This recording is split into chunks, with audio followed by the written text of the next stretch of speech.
Hello everyone, this is Gamer1745 here.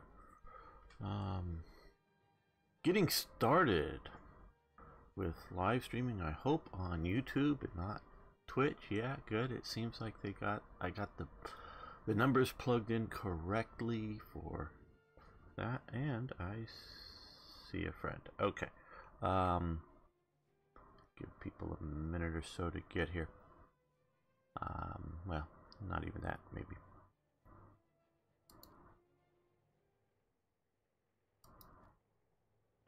There's my friend Tippett.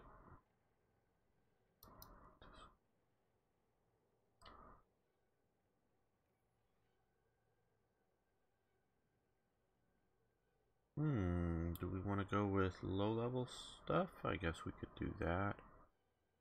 Or whatnot. We probably need to start up Discord too.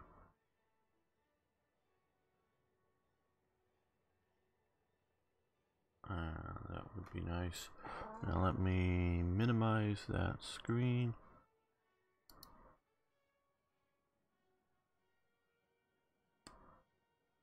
And then maybe the audio will work. Ah, he's ready. Okay. Let's see. Yeah.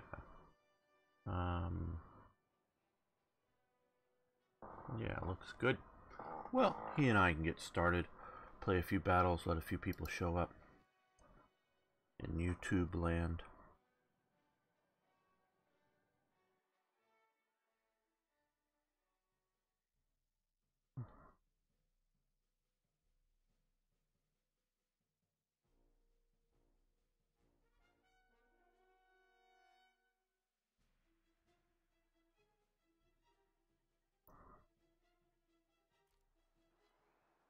Okay,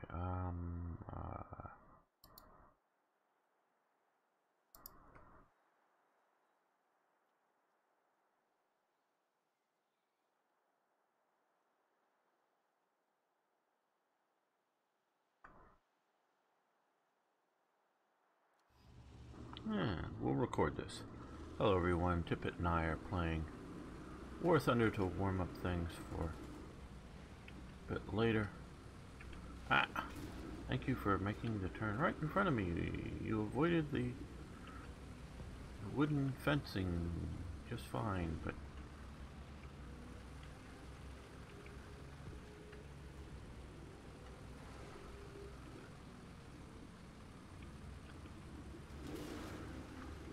this isn't going so well. Okay.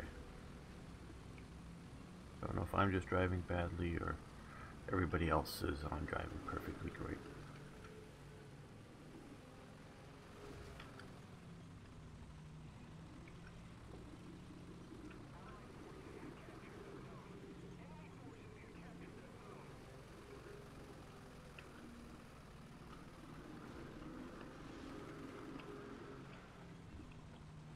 Okay, I guess we'll just sort of see about coming in here.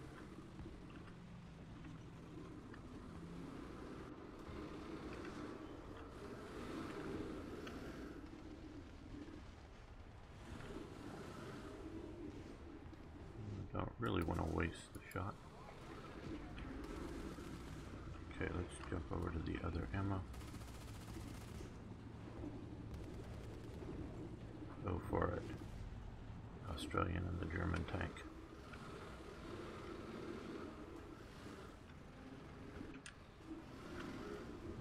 Okay, let's... Oh.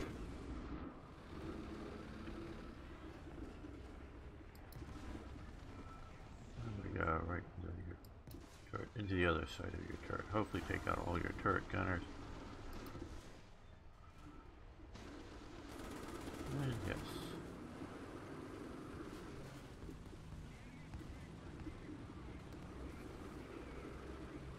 Don't know why you're trying to tow yourself, but I'm being aggressive and moving up here. Stupidly so, probably, but hey. There we go. Get behind the pillar.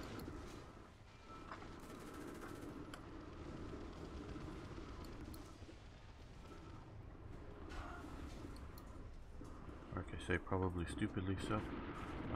Let's drop artillery there. Yeah. Seeing as how I died.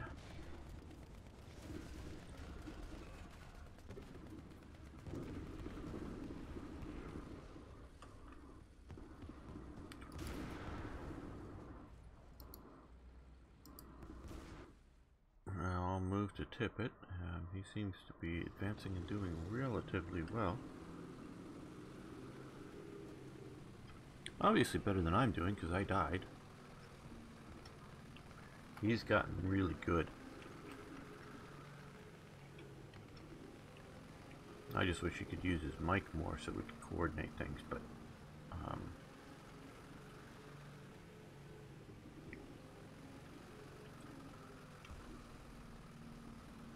hello, Darkstar. Good to see you.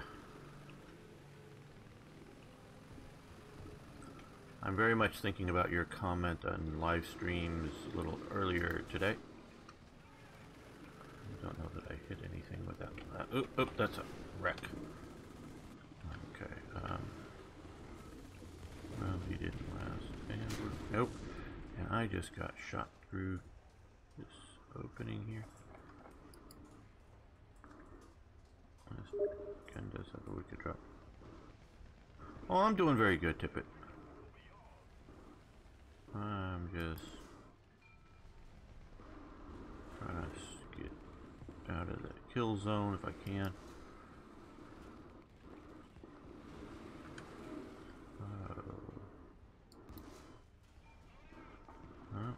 Bounced one off a Puma somehow.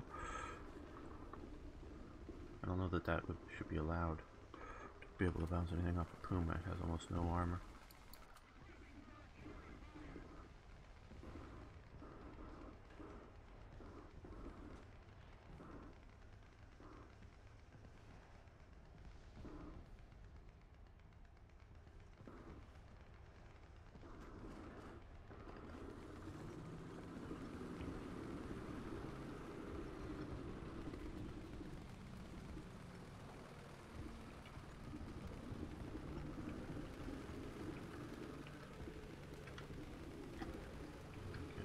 The flank up here to hope to flank somebody. Oh, that would be, yeah, actually that could be a very good spot.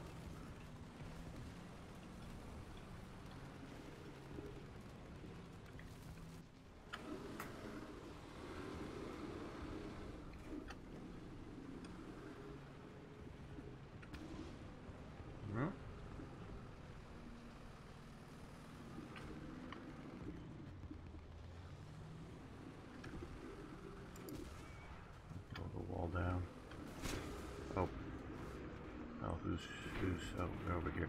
Man, I am not doing well. I mean, I'm doing well, but I mean, I'm not doing well in the game. Hey, IKB, good to see you.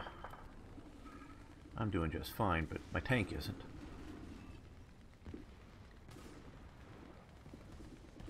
Quite honestly, I'm still sort of waking up here. Let's try this. Yeah, let's try that almost.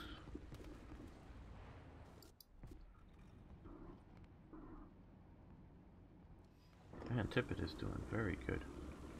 I don't care what shape he's in, he's doing very good.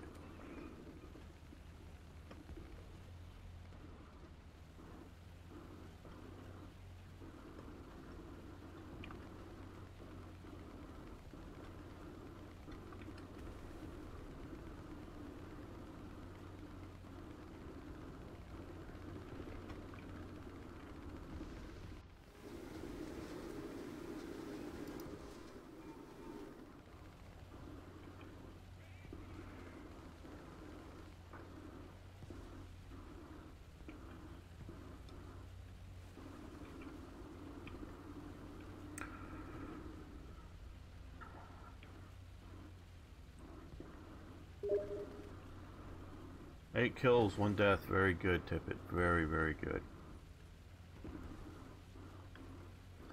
And I'm 13th on the team of what, 14 people? Haha.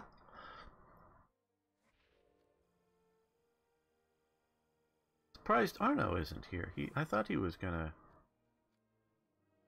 be making it with us early on. I know he wanted to yesterday. when we were talking.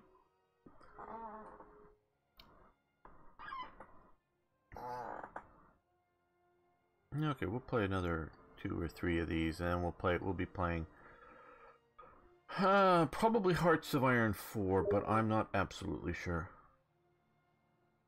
Yeah, I know.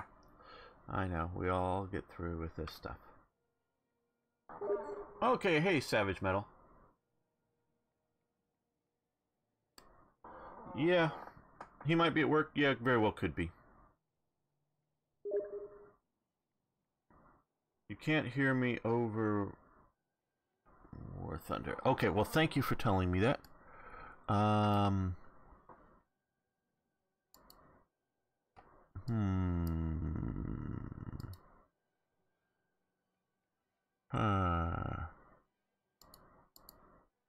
You can't hear me over War Thunder, guys.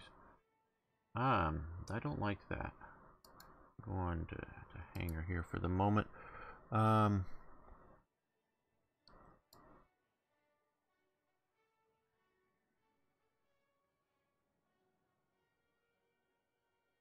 know, I'm going to restart War Thunder here. Hey guys, your screen's going to go blank here, or black for a moment, but don't worry about it. I'm still here. Just going to restart this.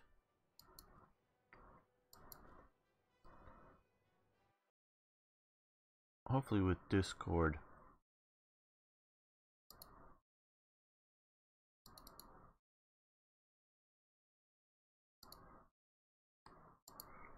Just got another automatic notification that YouTube is making my life harder.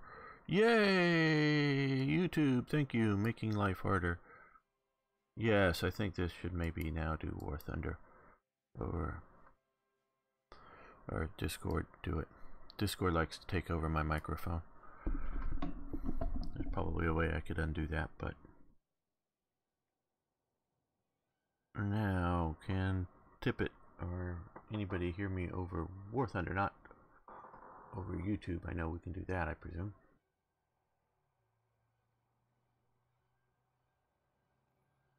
Oh, well, what YouTube is telling me that currently, up until the end of this month, when I release a video, nope, you can't hear me.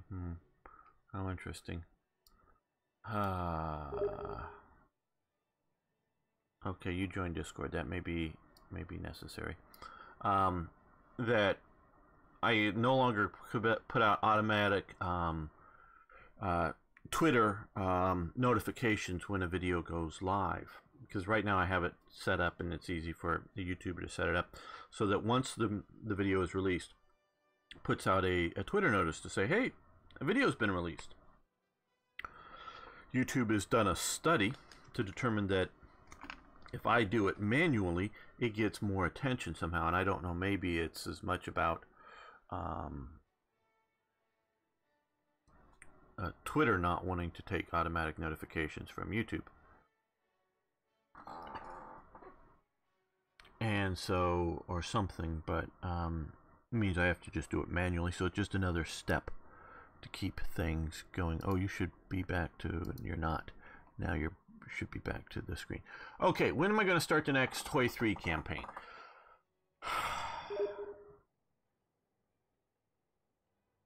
Oh, okay. Yeah, Tippet's being smart here and letting me know that I need to do the squad request here because I'm talking too much.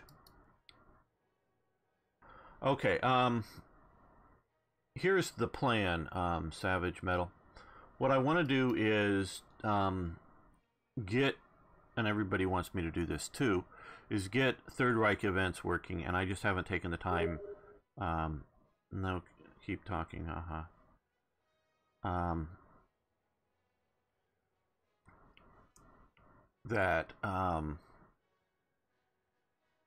get Third Reich events up to version 10 for Hearts of Iron, or Black Ice Hearts of Iron 3. Gotta specify. And when I get that done, then I want to start a multiplayer campaign with some people. And then I want to start that soon. I wanted to do that months ago, and so I don't know when I'm going to get that done. It's gonna, well, I guess I can say now, though I may very well announce it a little bit later as well. I'm going to be live guest hosting on Slitherine's Twitch channel this coming Wednesday at 6 p.m. GMT. That's the company who makes Strategic Command, World War II, Panzer Corps. Well, they publish those games. They don't necessarily make them. Fury Software makes Strategic Command, but make a whole lot of really good games that I'm sure you all at least love one of their games. I don't know. So it's going to be a guest host position there. And I'd love to have any and all of you to show up if you're available. That's Wednesday the 30th, 6 p.m. Greenwich Mean Time, the time in England, so you can figure out where you are from there. So I want to do that. I'll do a Hearts of Iron 3 campaign multiplayer one. And then as soon as I'm done with this Japanese campaign, I also want to go back to single-player Germany, though I don't know if I'm playing Germany on a multiplayer campaign. Maybe I should do a different country, so I'm still not sure. And that would also be a,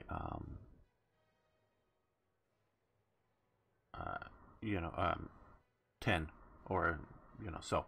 I guess that's the best answer I can give you right now, Savage Metal. I don't have a hard date on it. England, bit on the chilly side, but nice. Okay, well, I've been talking enough. Tippett wants to get back into the action.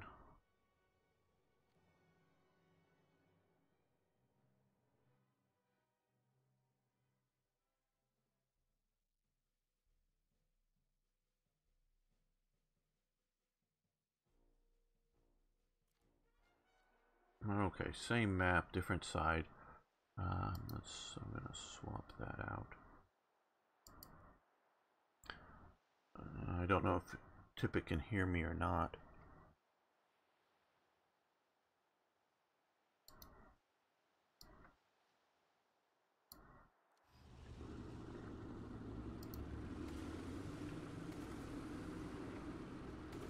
Unfortunately, I can't easily scroll over right now.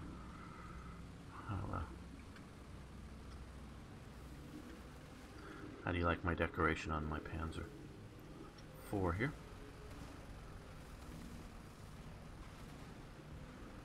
It's not how good you play the game, it's how good you look playing the game.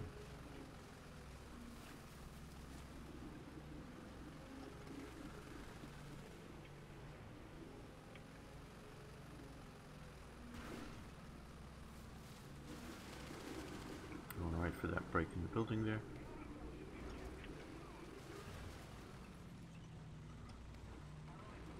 Tippett can be smart and not charge ahead with me if he wishes to be.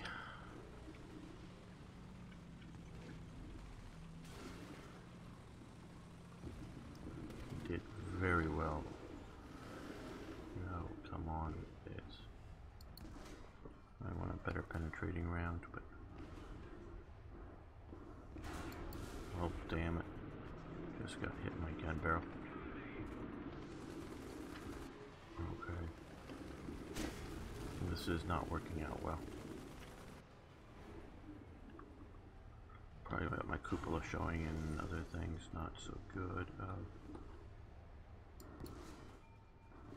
Tree, get out, get the hell out.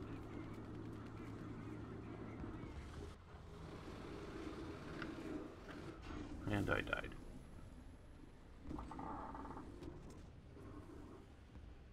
Yeah, that's what I'm hoping to do is Allies versus Axis. I want to have at least 6 players.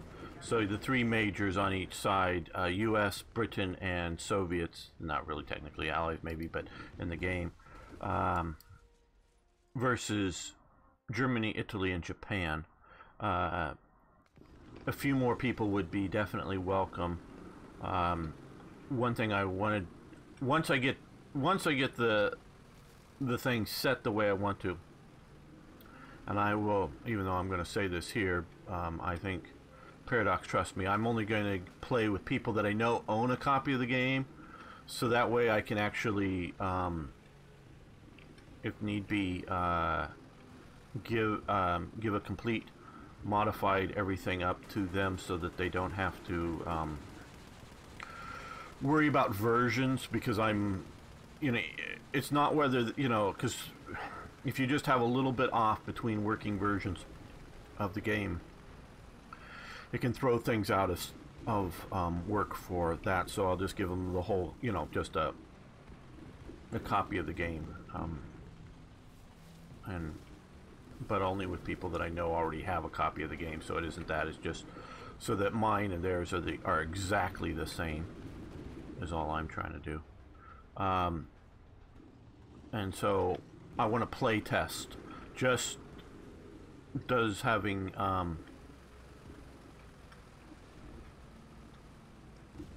you know, more than 6 players slow it down, kind of thing. Oh, in front of us. Okay. Yeah, that's why Tippett needs to have a microphone. Oh, and I got hit in the side, it looks like, I think. Yeah. And so, hello Arno. If you want to play with us, we'll bring you in next round.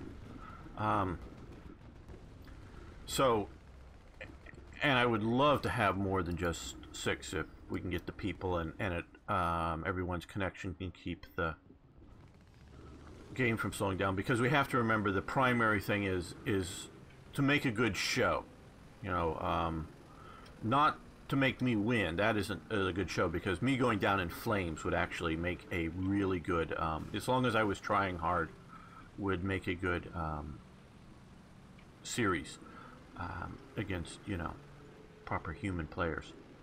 But I don't know why he's going down that side unless to get shot at.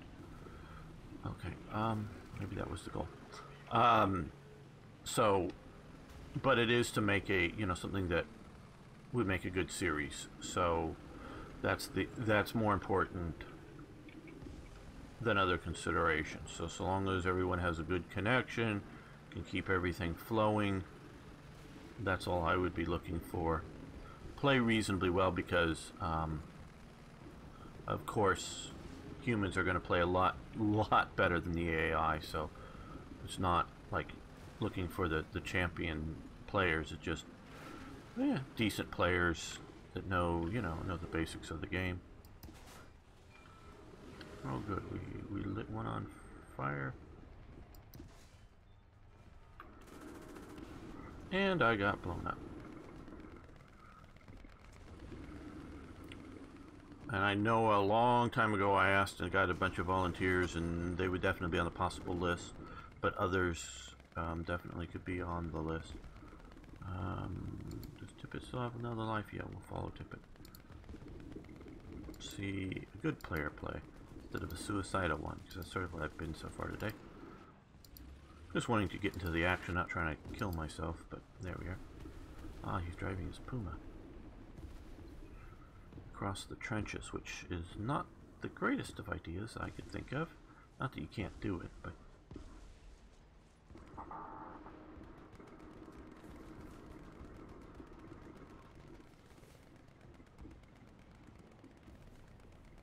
yeah, it will change the game. A bunch of the events I know for Black Ice are dependent for the AI, so it will change the game if both. Now you've got a T-34 in front of you. Yeah, good. You fired at it, though your front is still sticking out.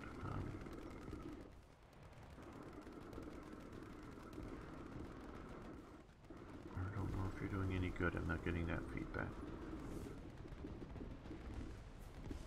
And you got another tank coming behind the T-34. There, Tippett. I think it's a Panzer IV, but it's hard to see. So it will change things, but I'm thinking that we will also not only have Third Reich events installed, we will have the other German gameplay augmentation and units of the Third Reich. Now, if you think that's going to overpower Germany, maybe, and we'll see if it does.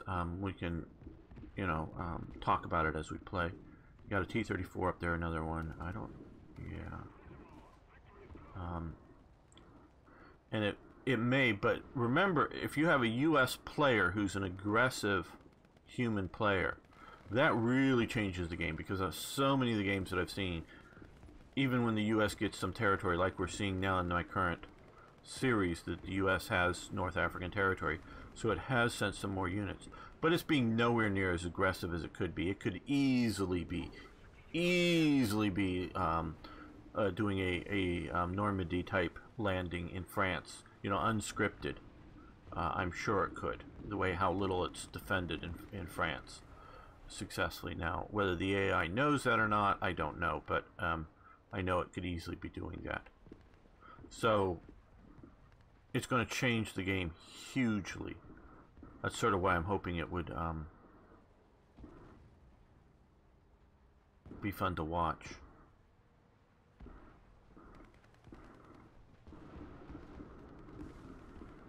Let's look at the tactical map. Okay.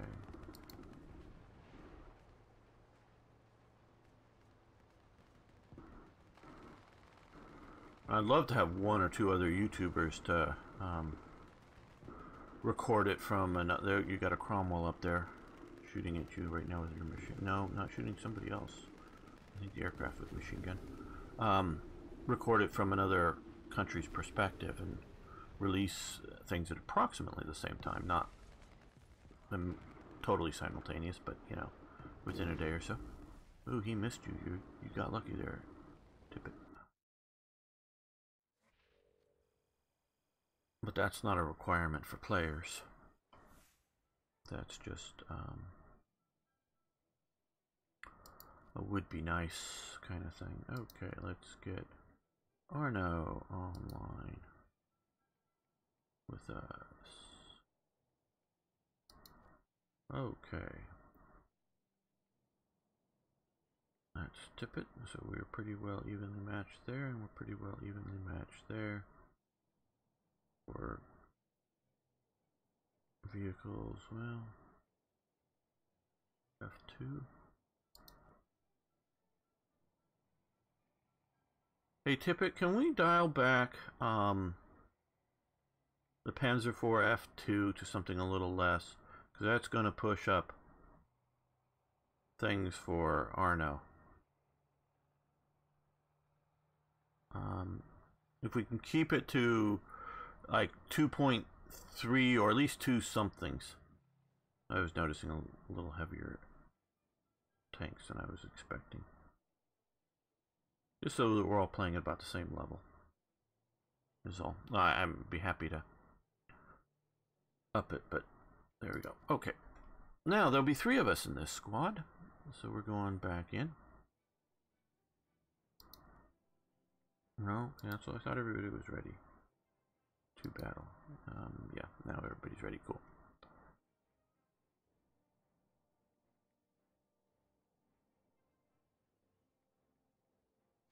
Hey, Rick.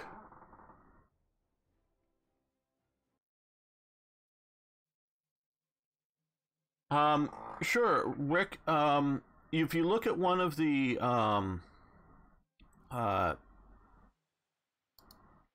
well, I'm going to start down in the bottom corner side, guys, and move along the bottom of the map. If you go to one of the videos for War Thunder, there is a link that will actually, if you sign up through it, give you a few extra little bonus points and whatnot.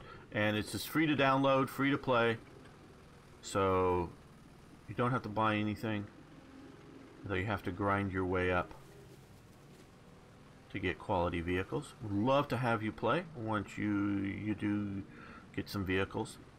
So it's not something that you can get downloaded today, but sometime love to have you come in and play with us, Rick.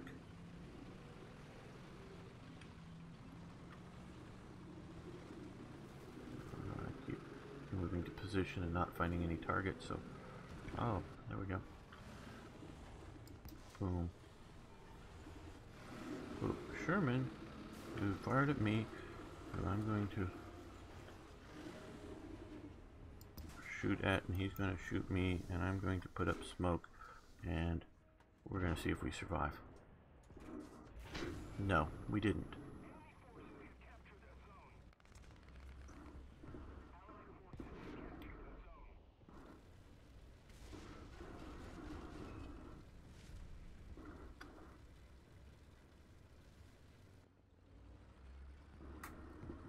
Yes, he did really well in killing me. Okay. Fortunately, my friends are, well, one of them's still alive. No, both of them still alive. Good.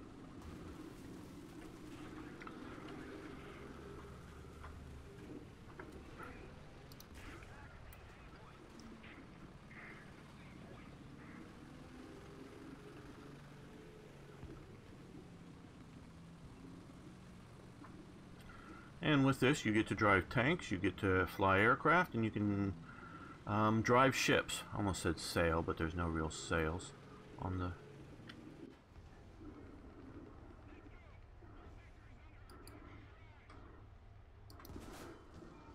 There we go. There we go. We wounded the XM-13, AMX-13.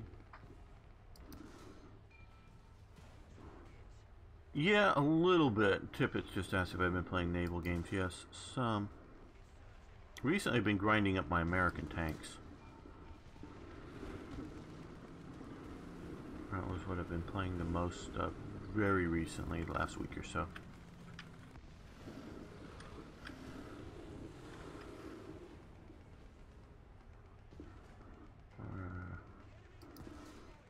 Well, I destroyed somebody I shot at a long time ago, but I'm going to move forward now. I'm going to advance, advance, advance. Hopefully not get killed, but that is a in vain hope, as we can see here.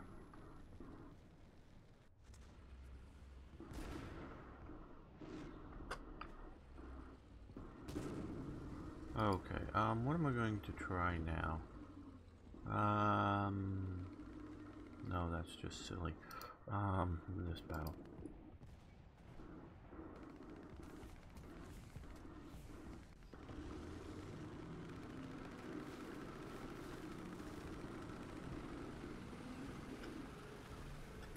And yes, Rick, I want to create a fairly large group of players because I want to do some custom battles with a bunch of players and set things up really cool. So like just have German tanks on one side and just have Soviet tanks on the other side, and all from a particular year and before, and not all this mishmash of, oh man, I'm doing really lousy. Yep. I am doing really lousy.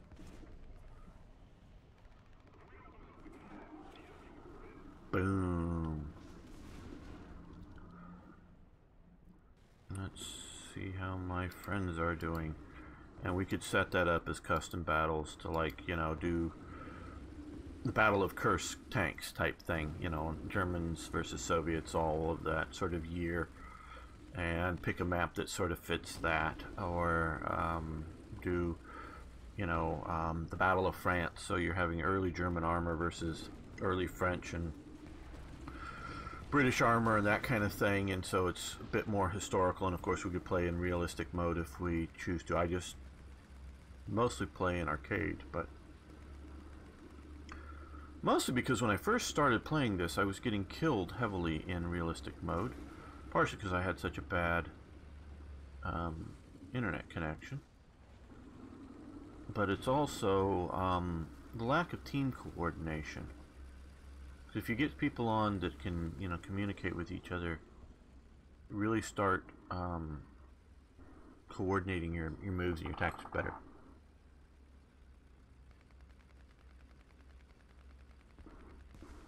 Good to hear, Savage Metal. There's Arno up there. Let's see if we can get to Arno and see how he's doing.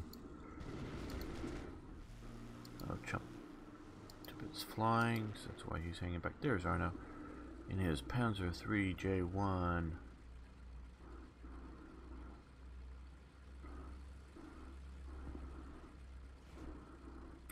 They're shooting at him, missing him. He's doing much better than I was.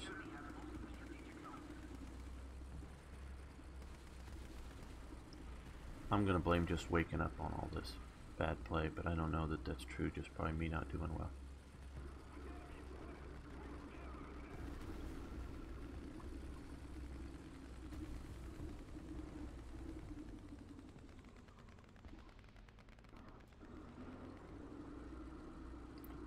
Tippet's flying a Spitfire.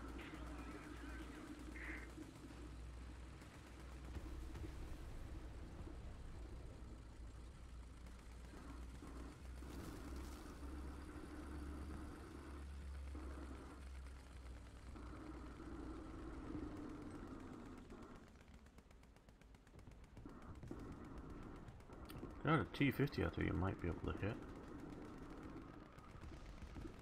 Don't have your sight picture, so I don't know what that would actually show, but yeah, backing up smart, moving around is a bit smart.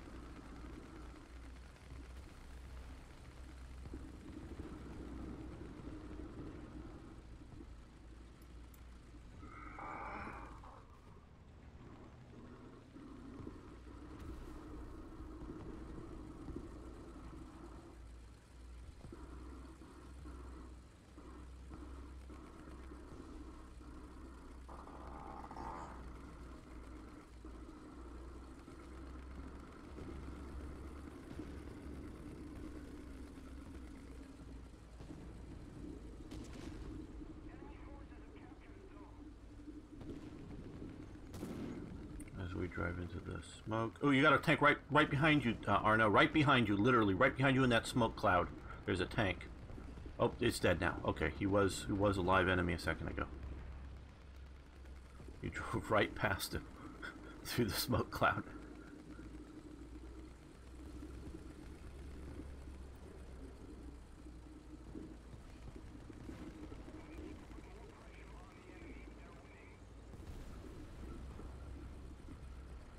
You got two tanks right in front of you. Shoot the Valiant first because it has a turret that can maybe hit you. Good try.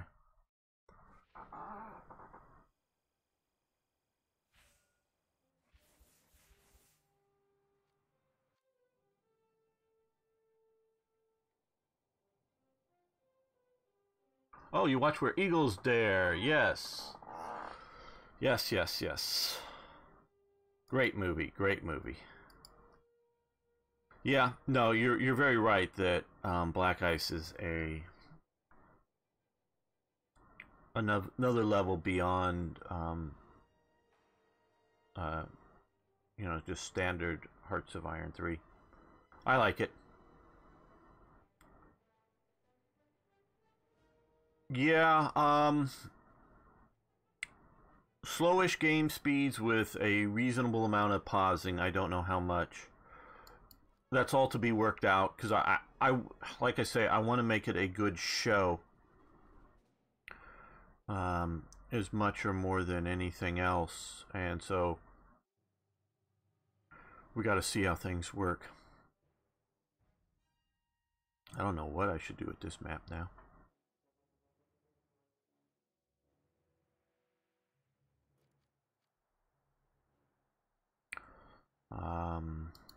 Yeah. Definitely have, you know, how much do you put on, you know, I just hate having my units on AI control. Yeah, sorry. Here, tip it.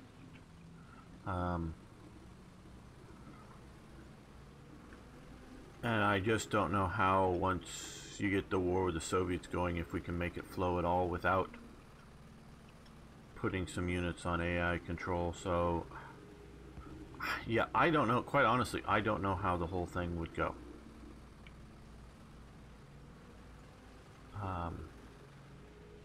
And it may go very well, very nicely. It may not. I'm looking to try to get a good position here to fire at people more so than try to capture that point.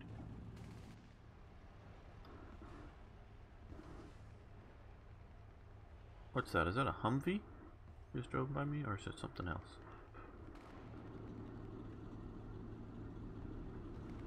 Oh, hello. Let's go with other ammo that penetrates better.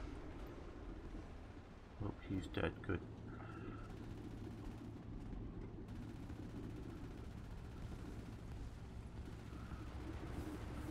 There's this 30's going out there without any armor. That's like really stupid to go into the middle of all of that.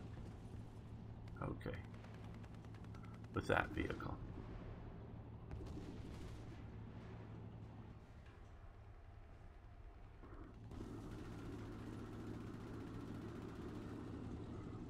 And then watch him go kill everybody.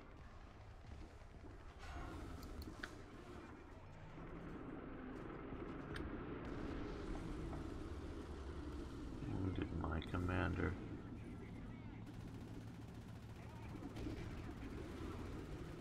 Because my cupola stands up higher than everything else, and you hit it, you can ricochet fragments down into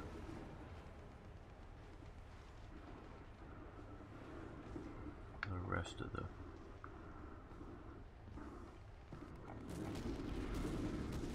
Oh good, I got an artillery fire warning right as oh good, right in your engine compartment. Let's see if I can survive long enough to kill off your crew to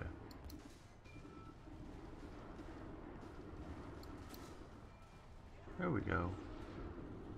I got a kill, yay, yay.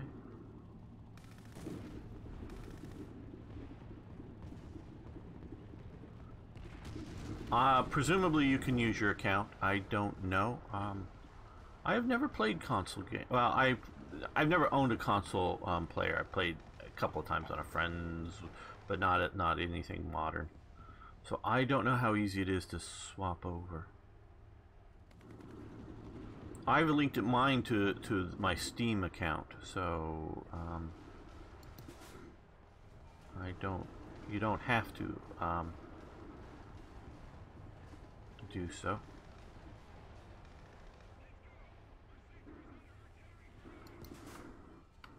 Okay, let's drop some artillery right on these guys.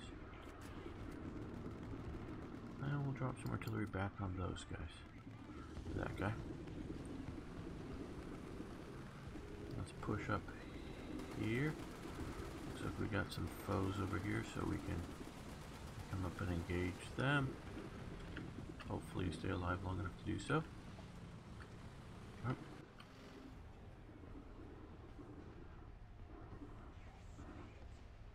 Oh, we got some kill assists there. Oh, hello, we're looking through the wrong thing and got shot by somebody we weren't seeing.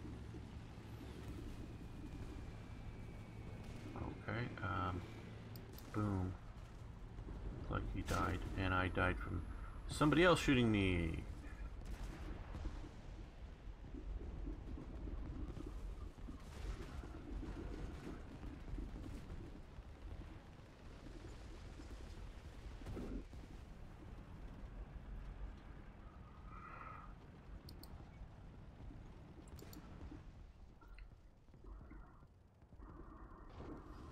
Well, we might be able to turn this around, I don't know. Looks like we all died at about the same time again. And Tippett's going flying. I hope he does well and blasts a bunch of bad guys. I'm going to try to move up this way a little bit more. Yeah, we've got some bad guys over here, so let's get some cover from behind the rocks. And that wasn't a good enough move to be useful. Let's come here, grab another crew member. Hey dude, you running across the field, come and jump in my tank. Guess that's what it's supposed to mean. Oh, we can also repair that while we're waiting 16 seconds.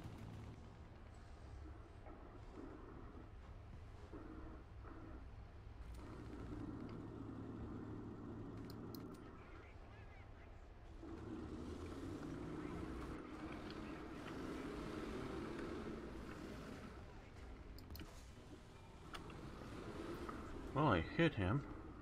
Let's change ammo. Fire off.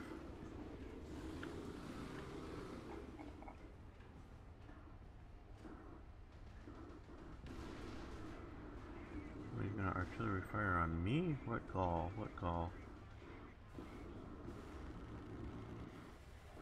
Oh, there.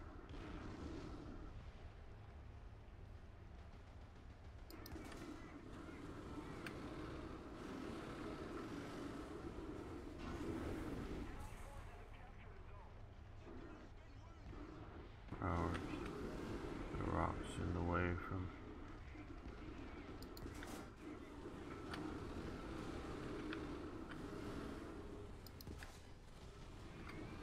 There we go. Right into the crew compartment.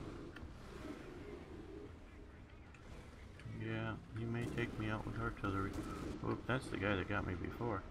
See if I can get him this time. No.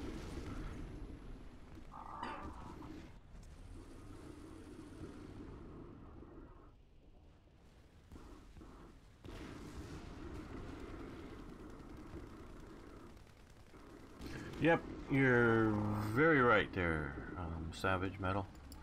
Let's try this Stug. It has good frontal armor before we get overrun here, or while we're being overrun. They're so bored now, the targets are all just madly charging at us now.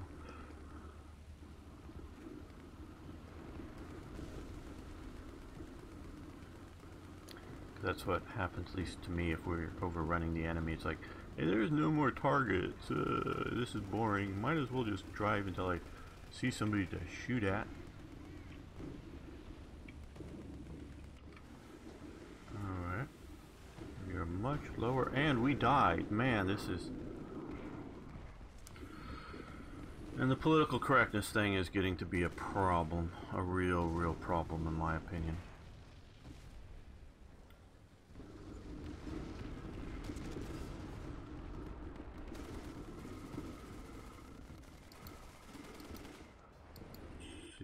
Is Arno still alive or Tippett? Arno's still alive? Hey, good for you. Got a T-34 that killed me. You can kill that guy for me. Oh, you wanted the M24. Good job, good job. You're gonna get blown apart right there when you got several. That's the way tanks are supposed to work. Is you mass them, you drive at your enemy without giving them time to deal with it. And overrun them.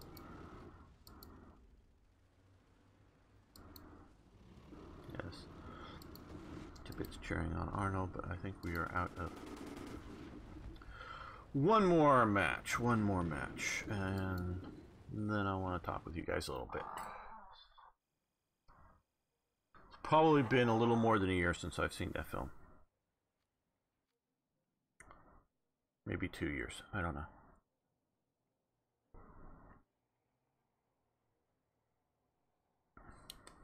Of course, you do know that nothing is historically correct in the movie, okay? The Germans didn't have endless amounts of motorcycles with sidecars to crash into things.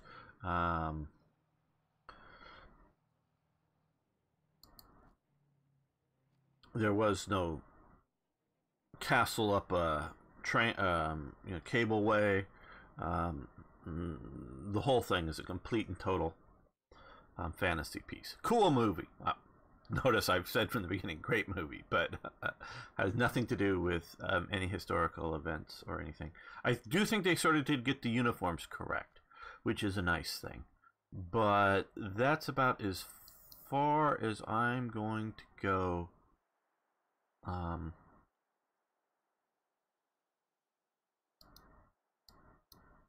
with any of that.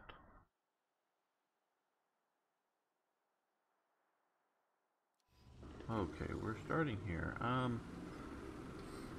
really do hate when we're all fighting over one small area. And maybe I should have gone with more heavier or better penetrating rounds. My Type 1 ammo is better killing rounds, so if you can penetrate them, they do more damage. But my Type 2, the hollow charge here, are better armor piercing rounds. And I've been running into just enough vehicles that, well, I wanted a little better piercing on.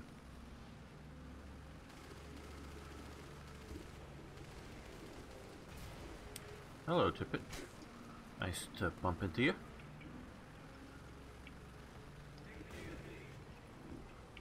No problem, Tippet.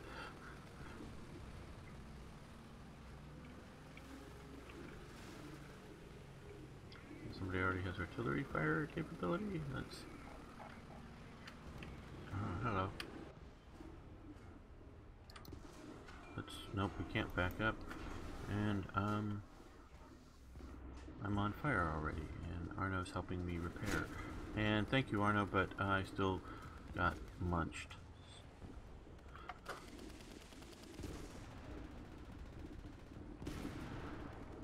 Okay, let's jump into this.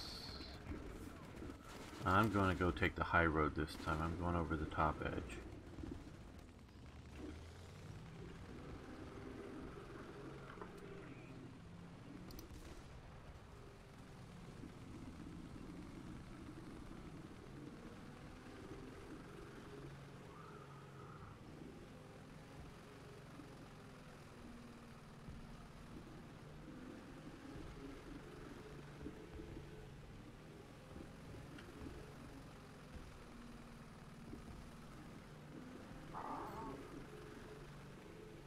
Tank SM, sorry, I don't quite... Oh, the SM tank? Or something? I don't know. The big Soviet thing? Is that what you're talking about?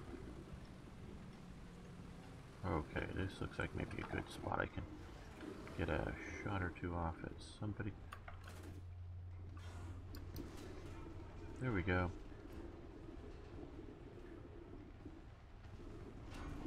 Well, I got a kill. Yay, I got a kill. And I died. Yeah. Okay, there really seems, and I guess they get this from player feedback enough and data. Some of my favorite maps, they've added a lot more big boulders and obstacles, places to hide behind. And they do a lot of urban combat. So obviously in real life there's a lot of little places to hide, but a lot of it is sort of like this terrain up here, you know. Open long distances, excuse me, and that kind of thing. And those are quite honestly the maps I sort of like, though I often get killed a lot on them. But they seem to keep wanting to make these close environments, you know, like everybody's scrambling over one central spot, which right now I'm just completely rejecting going back in there. And I'm hoping to...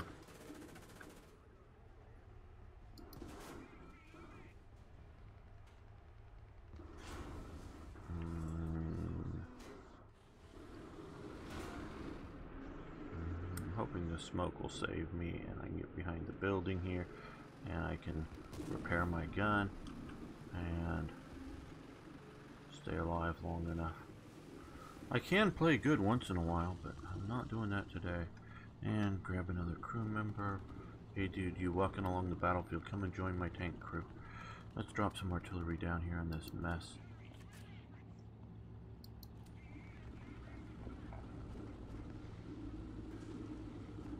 Ah, hey guys. How you doing? Good to see ya.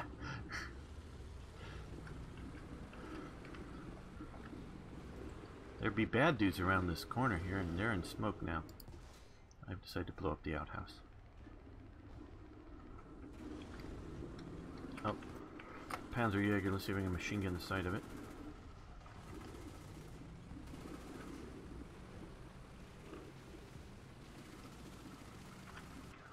Hello. Crusader.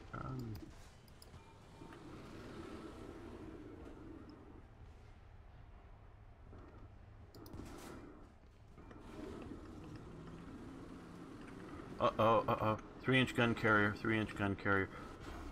pointing right at me, killing me. Yay.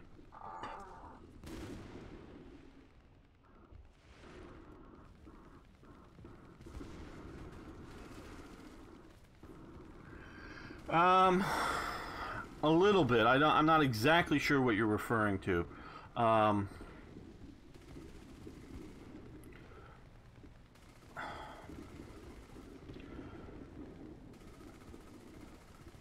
They've been doing some of that for some time now, so like I say, I'm not exactly sure what you're referring to. If there's a new story out, I haven't heard. Oh, let's go back to Tippett. Yeah. You've got the Crusader on your flank, but your turret is really slow, I can tell. Okay,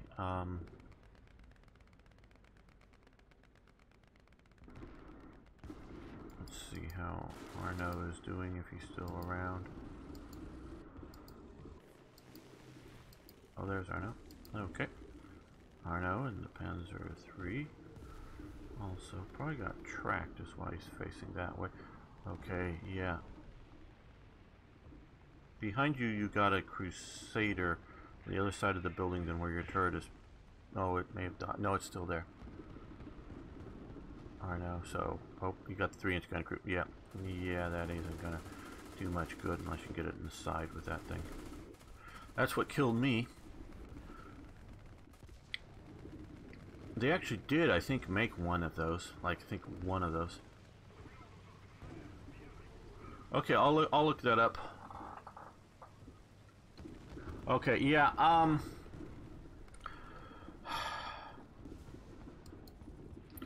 how do I put this?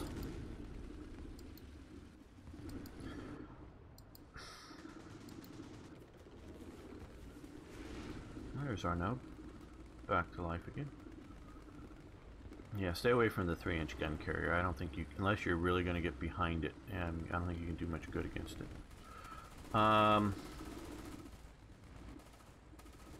I'm not a free speech absolutist in the sense that, you know, I believe in liable laws. So, you know, if somebody's saying untrue things, you should be able to sue them.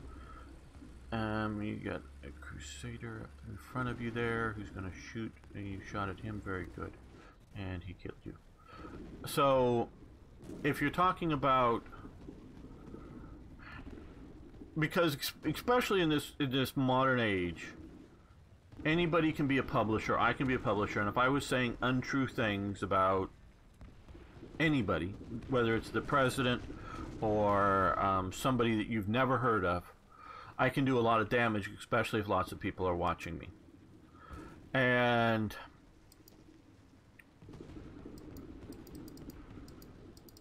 are we all dead?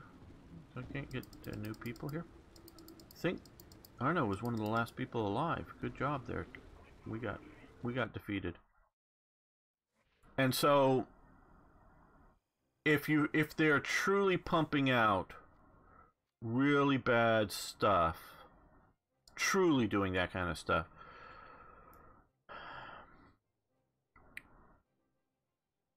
I agree. But what I think is they go from, if you couch things in speculation and then, or whatever, you know, and yeah, I totally agree. They're trying to censor the internet in general. At least that's what Google Inc. is trying to do. Yeah, I totally agree. And it's political, and it's more than just that. Okay, guys. I don't know if Darkstar's still around here, but he was one of them. I've been getting some feedback. I don't know if we're going to do another mission, guys. Tippett and Arno. But don't go away just yet, but we'll see. Got some feedback that, especially with Hearts of Iron 3, some of the viewers aren't liking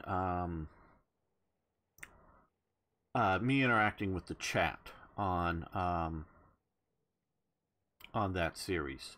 And I did wonder about that when I was starting to stream it live, because it is different than me just playing it on my own. And so I'm absolutely sure if you've already watched me play it live, you're not going to be watching it again on YouTube later on. And that's not what I'm talking about. But what are you guys? What are your guys thinking? Is should I keep things, some series, some things just live, and let the put up a big massive long replay of it, or should I try to do what I have been doing, is sort of double use of the things, do it live for you guys that are live, and then putting it up as a regular series? So I just, because I was planning on playing some of the Japan series today, but with that feedback, it's making me rethink that. So any sort of feedback would be nice. Both. Okay, you like that I make it live and also put it up on the internet.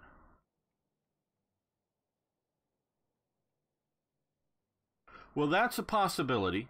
Now, YouTube, or if I record it on Twitch, no, I'm going to stop this. I can still put it up as another live series. But part of the thing is, and I've been getting feedback is, and I knew I was doing it, but getting more feedback tells me that I'm really overdoing it, in that I'm putting out more content, and yeah, but they're always, Dark Star, they're always going to get me on tangents. See, I'm just realizing, I just know myself well enough that if somebody pushes me onto a tangent, it's going to get me going. And I can control myself to some degree, but just,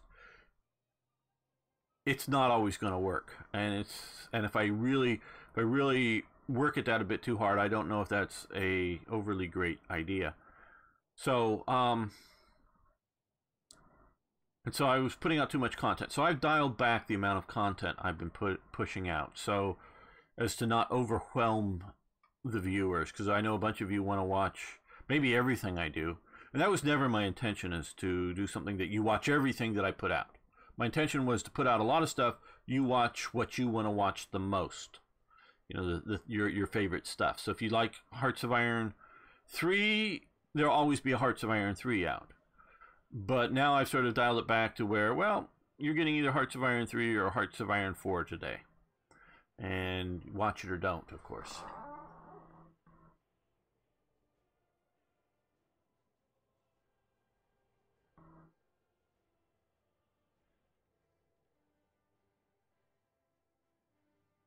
Well, that's sort of Dark Star's suggestion. IKB is keep it in between episodes,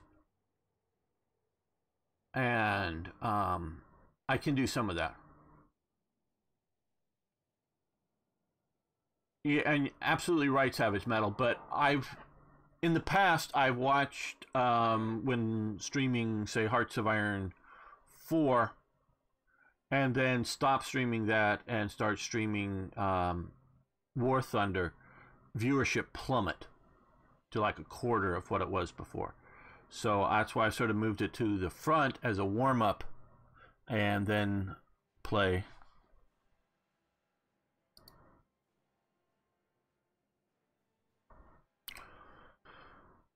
So,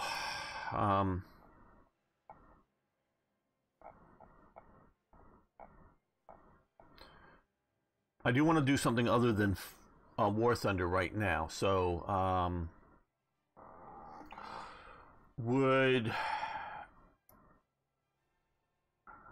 trying to think.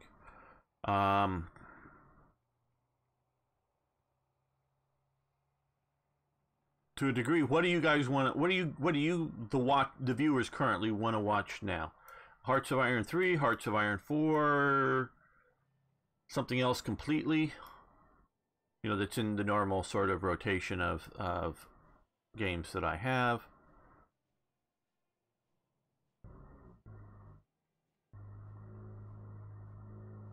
Yes, Savage Metal, and I have done that. It's been fun, multiplayer stuff with some of the Black Ice crew. It can be fun. Though it sort of needs to be done in one session, and it can end up being a long session. I think the last one we did was about 8 hours, and so that really got long.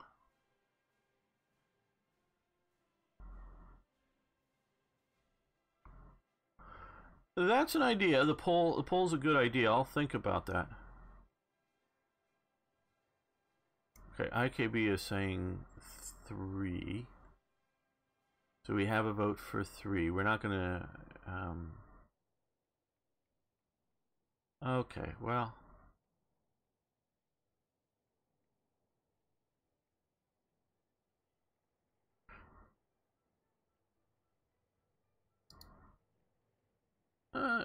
Wow, Arno.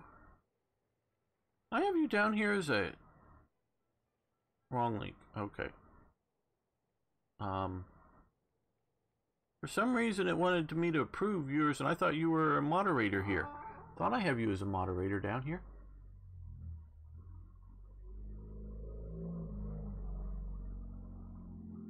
Yeah, I started a Facebook page. And Arno very much helped me with it, and there's not really much anything there yet, but if you want to follow it, you can. It may develop.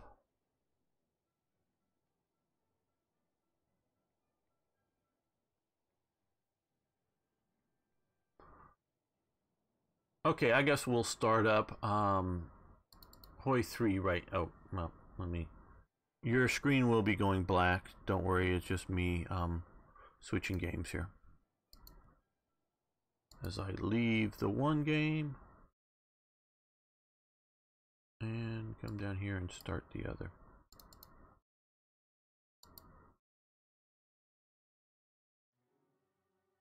Okay, while this starts, I'm gonna turn off the heater and things, and I'll be right back. But probably back before the starting logos go. Yes, it's holding it for review. I can't. Okay, you okayed it, I guess, or something, I hope.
Yeah, I hope this will let me. I'm gonna.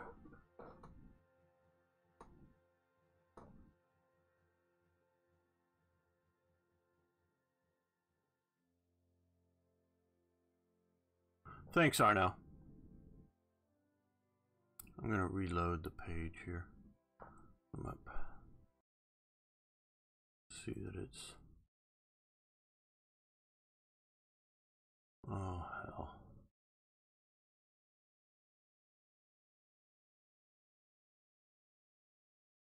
Okay.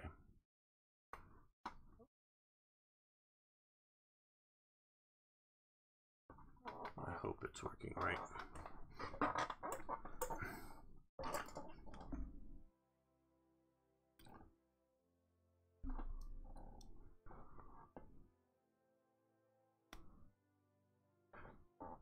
Now, IKB, or anybody else in Britain, I don't know if you can give me a short answer. I would be really curious to know who's in charge of the police, I don't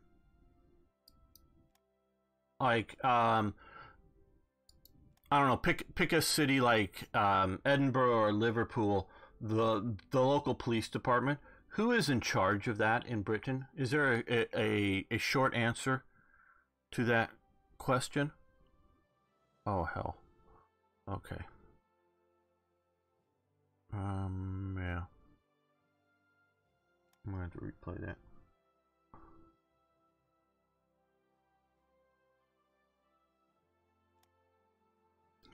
Okay.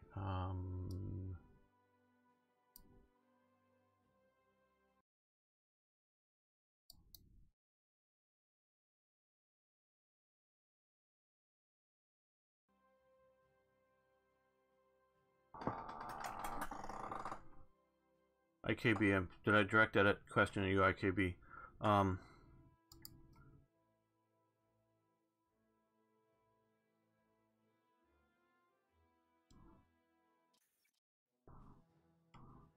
I'm a confused American on the topic of who runs the police locally in Britain.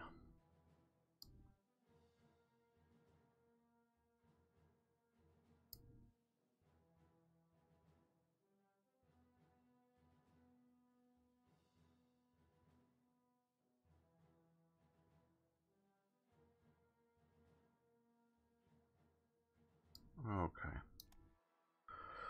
Well, this is sort of going to replay from where we sort of were with the crash from answering that. And our current tank models are the Chiha 97, the Type 2 Tecto, and the Mia German whatevers.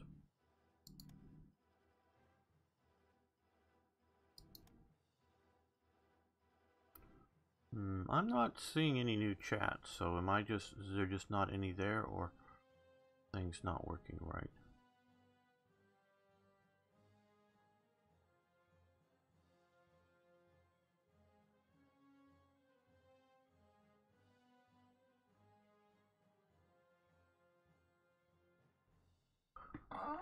Hello. I know I've seen, but trying to pronounce it. Quinrinus? Good to see you, Quinrinus. Sorry I'm butchering your name probably badly. But that's what I do when I read names that I'm not familiar with, is I butcher them badly. Okay, I'm just checking to see what we have here. Nothing really ready to go. A lot of military police. And I can't approve the message if you can't approve it, Arno, that IKB has done. Just that.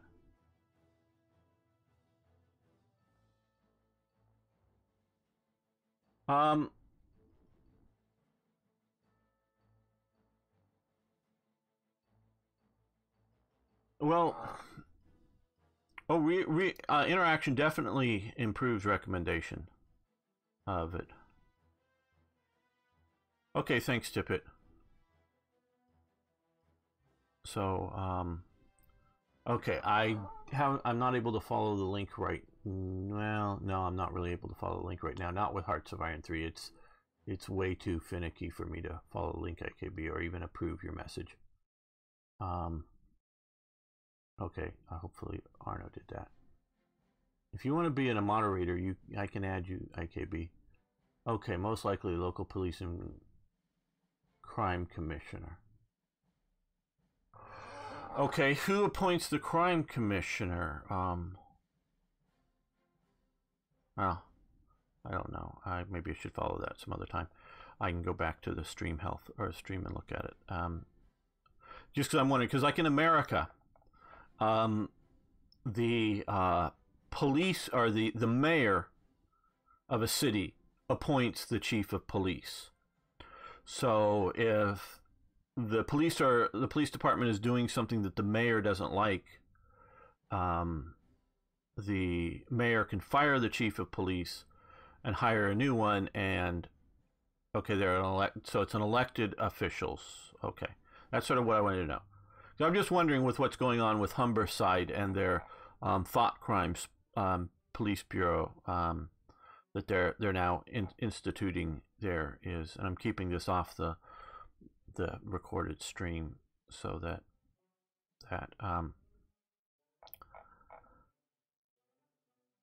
is just what I'm not surprised that somebody made that phone call. What I'm shocked at is the Humberside police doubling down and going, yeah, we do this now. If we see you, great, Arno. If we see you liking a tweet that we don't like, we're going to call your work and see if we can get you fired. Because that's what they tried to do, if you don't realize that. And I don't know if that's... I know it's made a little bit of the news in Britain, but... Britain now has a thought crimes police department in Humberside.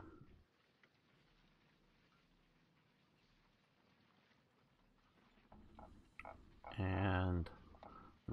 I presume the side of the Humber River. And that is, to me, shocking. I really mean it. It's shocking. I'm not being hyperbolic or whatever. I am shocked by that whole thing.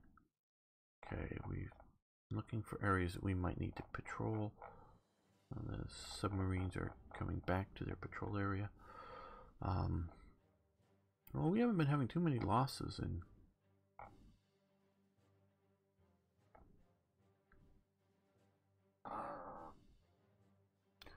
The Labor supporter? Yeah, I'm not surprised. I just wondered who and trust me, if it's like the San Francisco Police Department, oh boy, yeah, they're the elected political leadership, makes Leon Trotsky look like a conservative, If you've not had at least one gay marriage in your life, they think you're a reactionary. Trust me, they're lunatic up there. So I can well understand that the elected officials in some areas can be lunatic. I guess we don't need to patrol for... I'm looking for areas that we might need to patrol for anti-submarine work, and it looks like we're doing pretty good. Okay. Okay, enough of the modern politics, I guess. Let's see what we can do with here. Okay, we're gonna stop these battle here. Major defeat. Okay. And we're gonna let those proceed that way.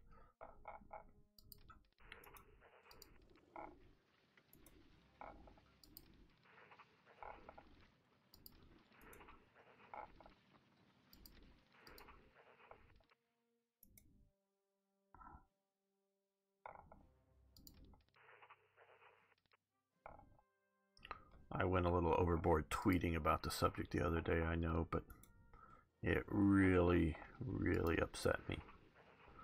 Thought police. Okay, so we have that going. I'm just trying to get back to where we were with this. Okay, they're pushing into there.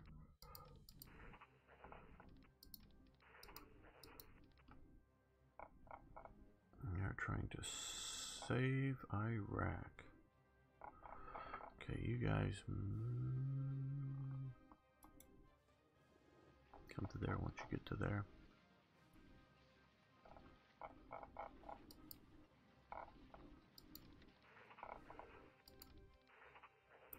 Okay, fall back, yeah.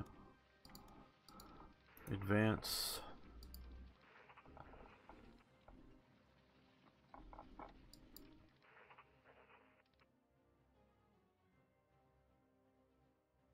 Okay, we have one good division coming up. Oh, that's right, I remember. Are we there yet? Okay, we're here yet. Okay, First Army, Infantry Corps. Okay, those all look good. Get on board ship. Come over to here. Rebase. All these guys, all but the one garrison detachment, are going to go to the Arabian Peninsula. So you're going to come up to here. We're going to pair you with a HQ.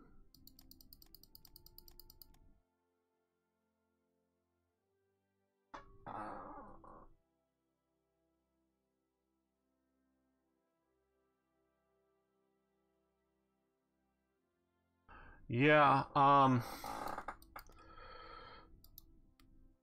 they have their idea of social justice, which is not equal justice. It's unequal justice. So it is not a good thing.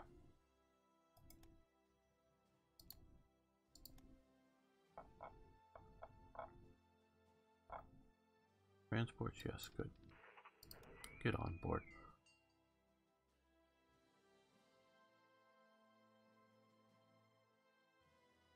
Well, okay. I've heard a bunch of people post that sentiment, Savage Metal. That doesn't matter at all, okay? I don't care if there was zero bit of crime in that region.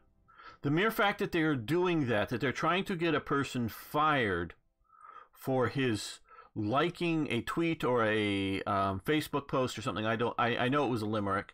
I did hear it read, because after I didn't hear it on it, but I did see Sargon of Akkad's thing, and I think that's where I heard what the limerick actually said. That wasn't really a nasty limerick at all. It was just, women are people that are born that way, and that's basically the only women that are women. And so that they are trying to get somebody fired because that was their whole. Because if you look at that, if that reporting is at all correct, and the police have not disputed the reporting, they probably recorded the call. So if that is correct, that is an attempt to get somebody fired for liking a tweet. The police have done that. I don't care if there's zero crime and they were all sitting around the office eating donuts and entirely bored and had nothing else to do, and this was the most productive thing they could do with their time. That doesn't matter what better thing they might or might not be able to do.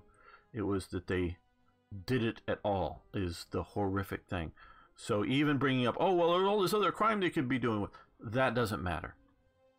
Because even as they said in there, it is a non-crime that they were I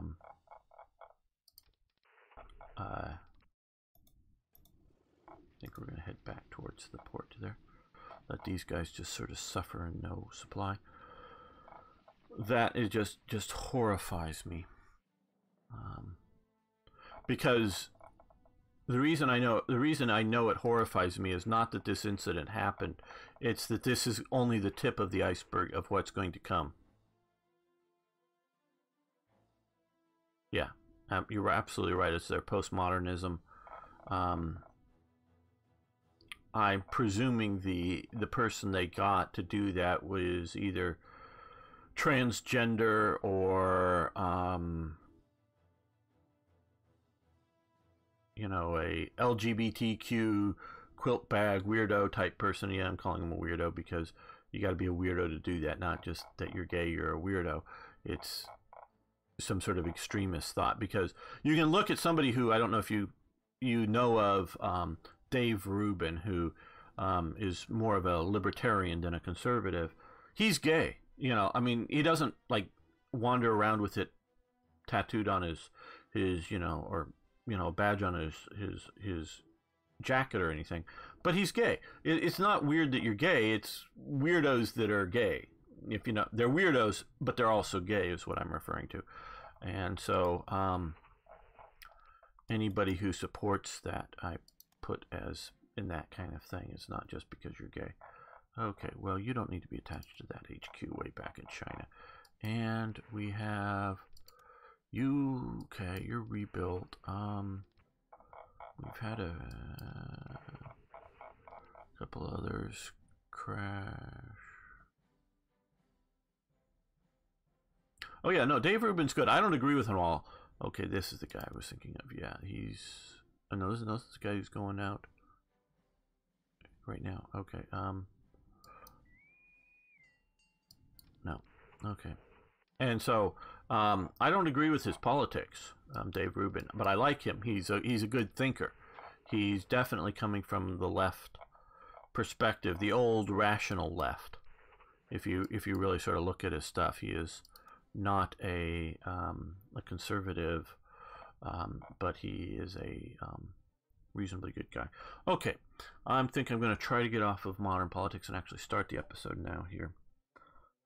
Okay.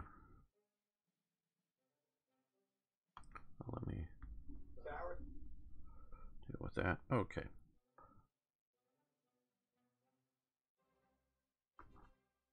Welcome back, fellow armchair generals. This is Gamer 1745 here with my continuing playthrough of Hearts of Iron 3 with Black Ice 9.11. Of course, we're playing as Japan. I am playing this one live, but I'm going to try to keep focused on the game reasonably much, though I do want viewer interaction. That isn't a subtle or not subtle attempt to get you to shut up. No, keep interacting. Okay, why can't you retreat? You're come on, retreat. Just give up the fight. Well, I think you're gonna shatter instead of retreat.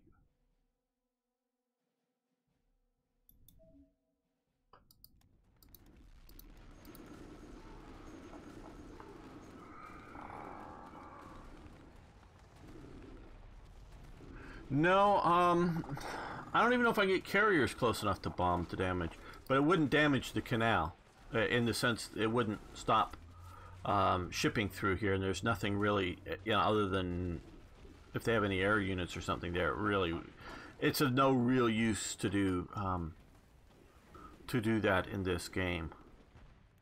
You need to put troops in there. And I would like to, but I just, don't think we can get that done. Well, let's speed up a little bit more.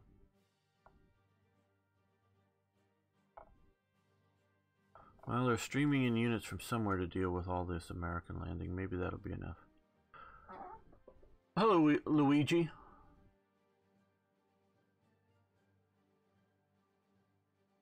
Thank you very much for the kind words. I really do appreciate it. I hope you have fun.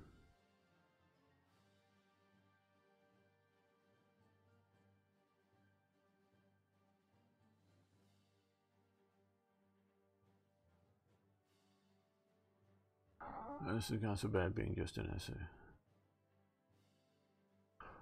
It's a, and I'm gonna not go too deep into this, but I would say it is a, you're gonna retreat now, and you guys are gonna come back over here and pick them up. Rebase. It's a, going to the point of being in a religion, I would say. It's a belief system that they have, and with a fervent belief of a religious convert.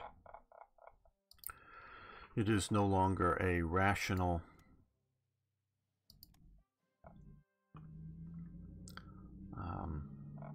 set of values. Because if you demonstrate to me that something doesn't work, even if I think it's good or I like it, I'm going to change my mind about it.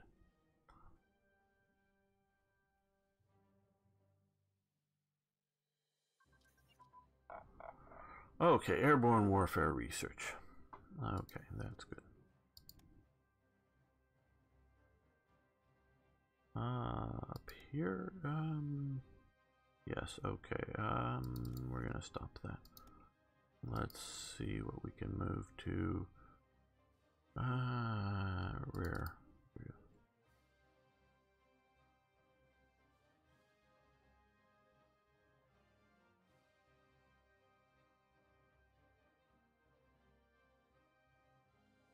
So occupation is really only an option.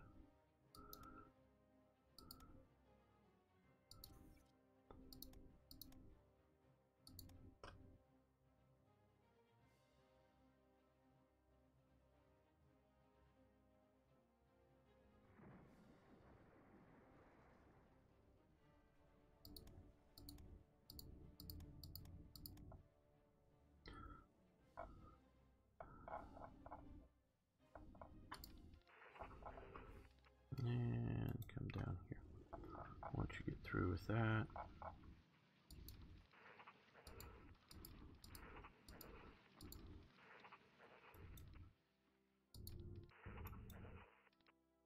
Counterattack there.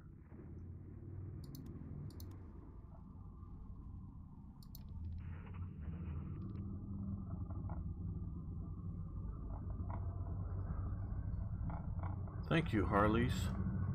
There's more than one of them rambling by right now. I'm not planning on doing nuclear research. And maybe it's a mistake. Oh, no. We want to... Okay, the 37th winter.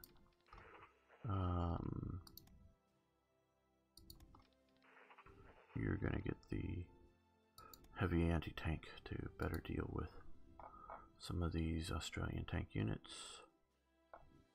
Look at the terrain here. Yeah, we'll move you into the hills.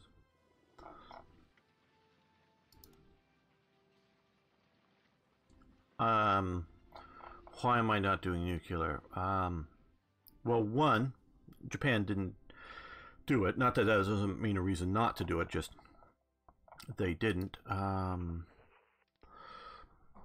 Two, I don't know if it's a good enough place to focus my energy on. Three, I don't know how long the game's going to last. Quite honestly, I thought I was going to be defeated at sea much earlier, and I was going to have the U.S. rampaging across my islands. I'm glad that I don't. And so since I didn't look more forward in advance, that, you know, probably not the best thing to do at this moment. Okay, maybe better license some camel trains from Saudi Arabia before occupying North Africa. Stopping now since you want to focus on Hawaii. Yeah, thanks, Metal Savage. I do want to talk more about the subject at times, and I definitely want you guys to talk about things, but you know. Okay, that's an idea.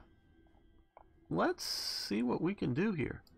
I'm not used to buying licenses for anything because I'm normally Germany and have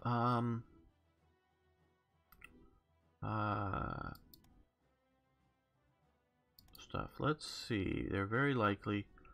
We agree to pay. Look at this price here. Let's see. 19,000. Oh, I guess we can reduce it down. Okay, yeah. We're not paying 19,000 for any damn thing. Okay. No.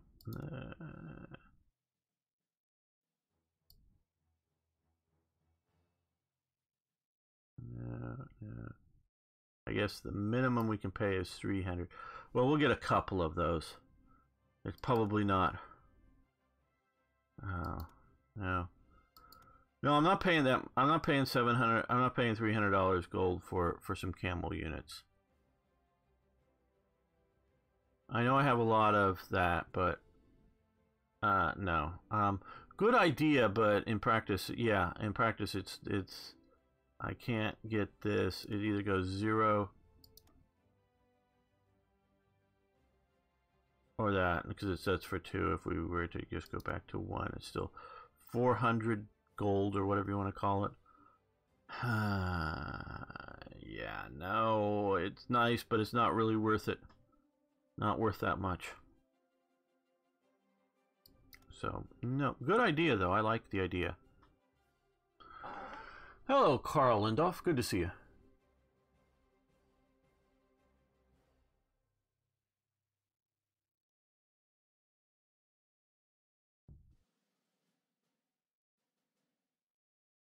Yes, what type of AT guns do I have? Big ones. Let's see. I don't even know if they've gone into any immersion on this, quite honestly. Okay. Nope. They're just German AT models, which Pack 40s basically is what they're calling them. But the pictures don't even match. Well, is it like I don't know what those pictures are of that. Let's see. Ports, yes. We might do that now that good idea. We might do that now that we're retreating out of here. That was we have these guys here, so we may. Yeah, I think we will. That's a very good idea. I'm going to take your idea there, Carl. Yeah, they are sending troops from wherever. It looks like a lot of maybe Bulgarian units that had been over there, that Italian units loaned to Bulgaria, and some Hungarian types, as well as Italian units loaned to Germany that Germany is now sending back over here. I don't understand all what it's going on here, but it looks like, because I can see the Hermann Goering division here, the symbol for that, an SS Panzer unit. I don't know which one. There, couple of mountain units, couple of Panzer units, some ski Jaegers are in this stack here. A DAC unit is in that one, probably shattered in North Africa and went back to Italy or something. An SD unit. They're actually doing fairly decent. There's a mechanized infantry there. They're actually doing fairly decent. I'm thinking now that Italy's going to be saved, but of course it means to some degree stripping units from the Eastern Front to do this.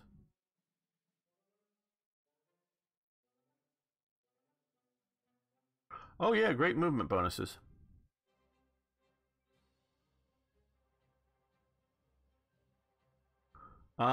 Okay, grand strategy. Well, it originally was to secure the Pacific Islands, which we've done.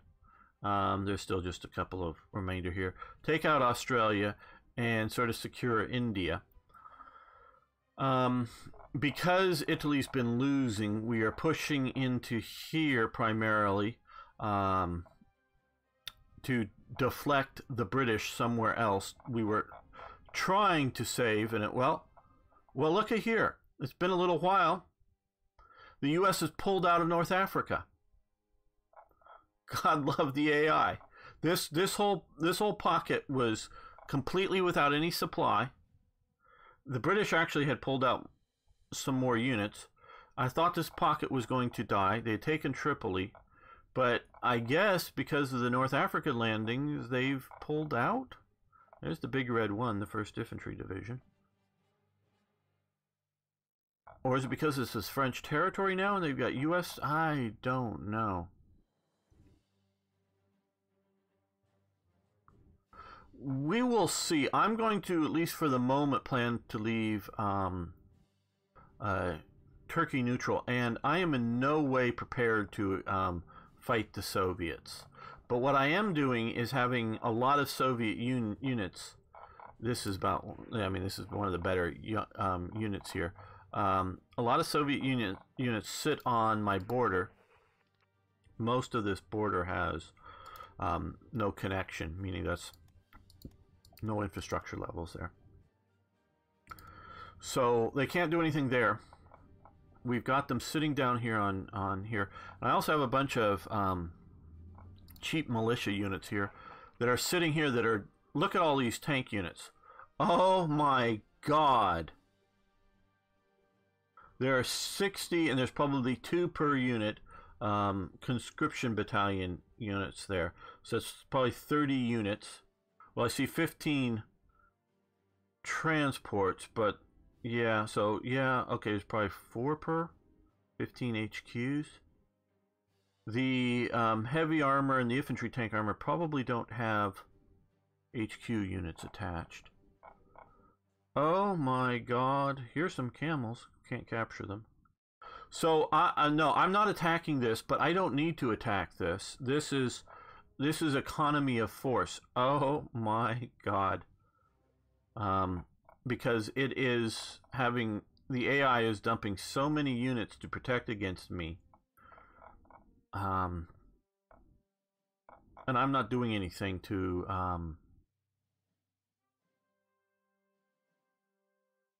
a non-aggression pact with them. Not currently in the game sense, no. Yes, I guess theoretically they could declare war, but I don't think they will. So I am not striking at the Soviets. I am. I'm going to hopefully gobble up this part of Persia here, and again have just territory here that they feel they need to guard it, is what I'm hoping. You can't force it to do anything. You can't. You just can't. You say, shouldn't the mod force? Nope. You can spawn the forces here, but the AI can move it anywhere they want to. So, I'd love to be able to control some of that kind of stuff with mods, but no, I've looked into it. So yeah, so we're doing better, and it's like we can come out here and see we've got this garrison unit, mildly good garrison unit, and we don't know quite how good, but I can see at least one regular army or tank unit, and at least one full tank unit, and at least one full size light tank unit, and a light tank unit detachment. So there's probably at least 3 mechanized divisions of one form or another sitting up here, but we can see this big stack of stuff facing off against this. So we are definitely helping on the Eastern Front, but with very, very little use of force. Much better than invading, in my opinion, at this point. And my plan, or my thoughts, was only to invade if Germany has Leningrad, Moscow, and Stalingrad, and things look good, meaning they're holding out well over here, and then maybe invade. But only maybe at that point. Okay, major victory. Okay. Theodore. Okay. Yes, we lost this. We're retreating there. That should work effectively. These guys are going to counterattack down into here together.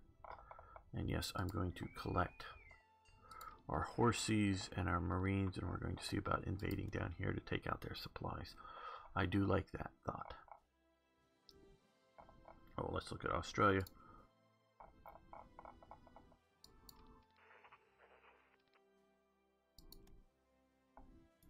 Yeah, send in the... And took out 2 more destroyer groups.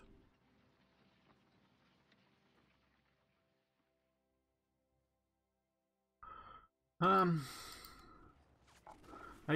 quite honestly don't know how well you could script that. Meaning if I do something to lower the threat level, I'm not sure if it would hold, once I removed the threat level. Okay, you come to here. We're not fighting this battle here. Well, I guess we're doing this 1 unit at a time. Oh well, I don't know.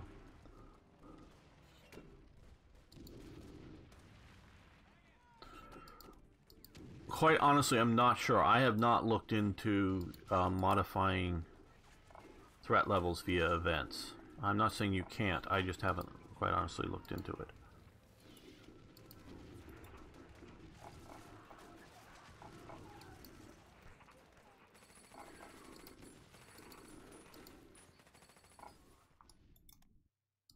Support that attack.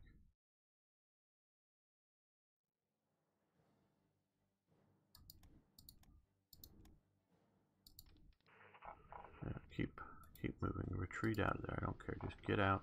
Get on board ship.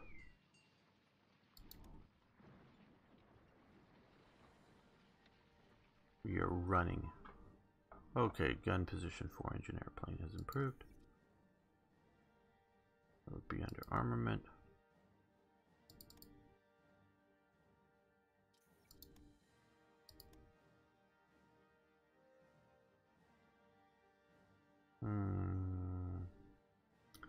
What would be useful? Let's do medium bomber prototypes.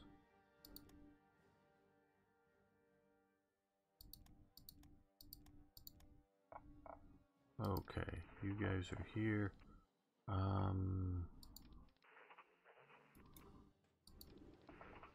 You can support that attack, and you can support it as well, so that they're being hit from additional angles. And another destroyer flotilla down. Okay, have they arrived yet? One has. One division. I guess we'll move that one. Now let's come down this way. And they can leave to go somewhere else. Keep the supply strain off from basing too many units down there. And have they arrived? Nope.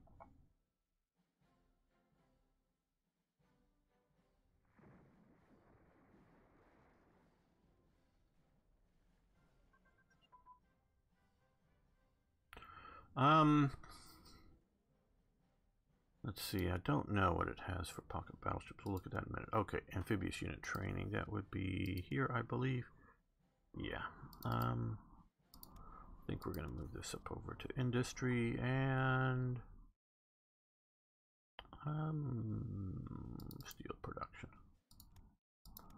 And marine HQs. Okay.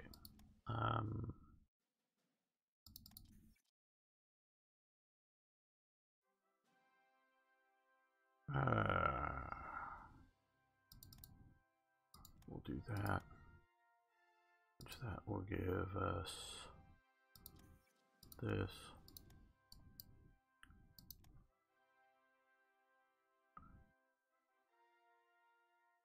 I don't know what it will say for pocket battleship models. The Deutschland class, basically. There's just no one's done any immersion work on Japan for that. Japan is, quite honestly, a bit low on their priorities. Okay, so everything but that one. Everybody gets back on board ship. Hope you had a nice brief shore rest. Get off there. Okay, rebase. We're just dropping some garrison units around. Yeah, Japan has not been worked like Germany has. Okay, everybody charge.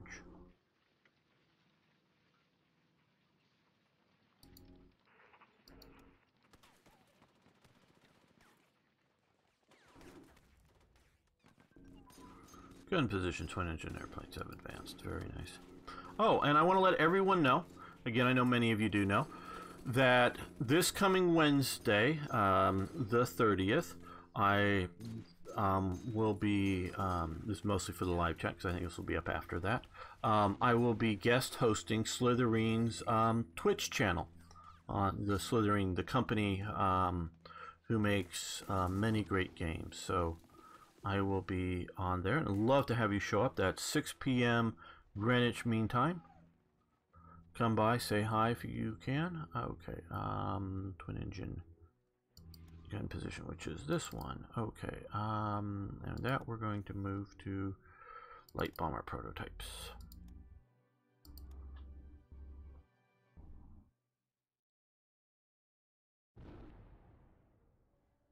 Yeah, oh, we have some unique ships for sure. Most of them are, I think, maybe, no, well, those are the Hiru. We do have some of the carriers that are sort of unique ships. Here we go, you know, the Nagato. And some of these were classed, I think, as battle cruisers, some as battleships. Originally, and I just don't know there's a lot more of them to know, and I don't know the Japanese classes of heavy ships that well.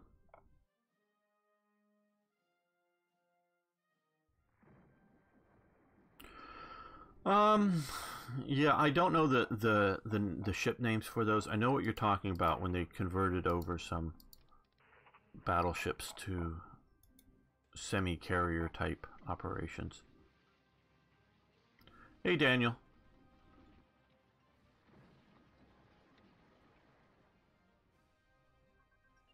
Yeah, no, Midway was a massive failure. Okay, we have African Army recruitment advance. Now, we'll see what that gives us now that we've lost all of our...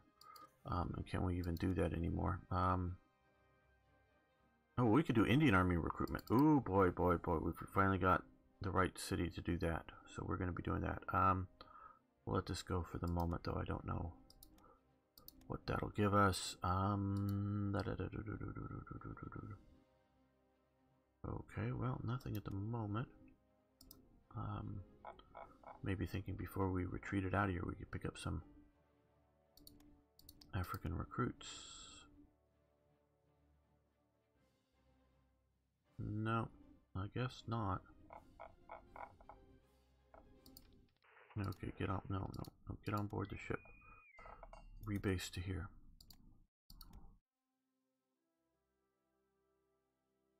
Oh, I'm going to be streaming Strategic Command, World War II, World at War, but it's going to be the I'm playing through to it right now. I haven't quite got there.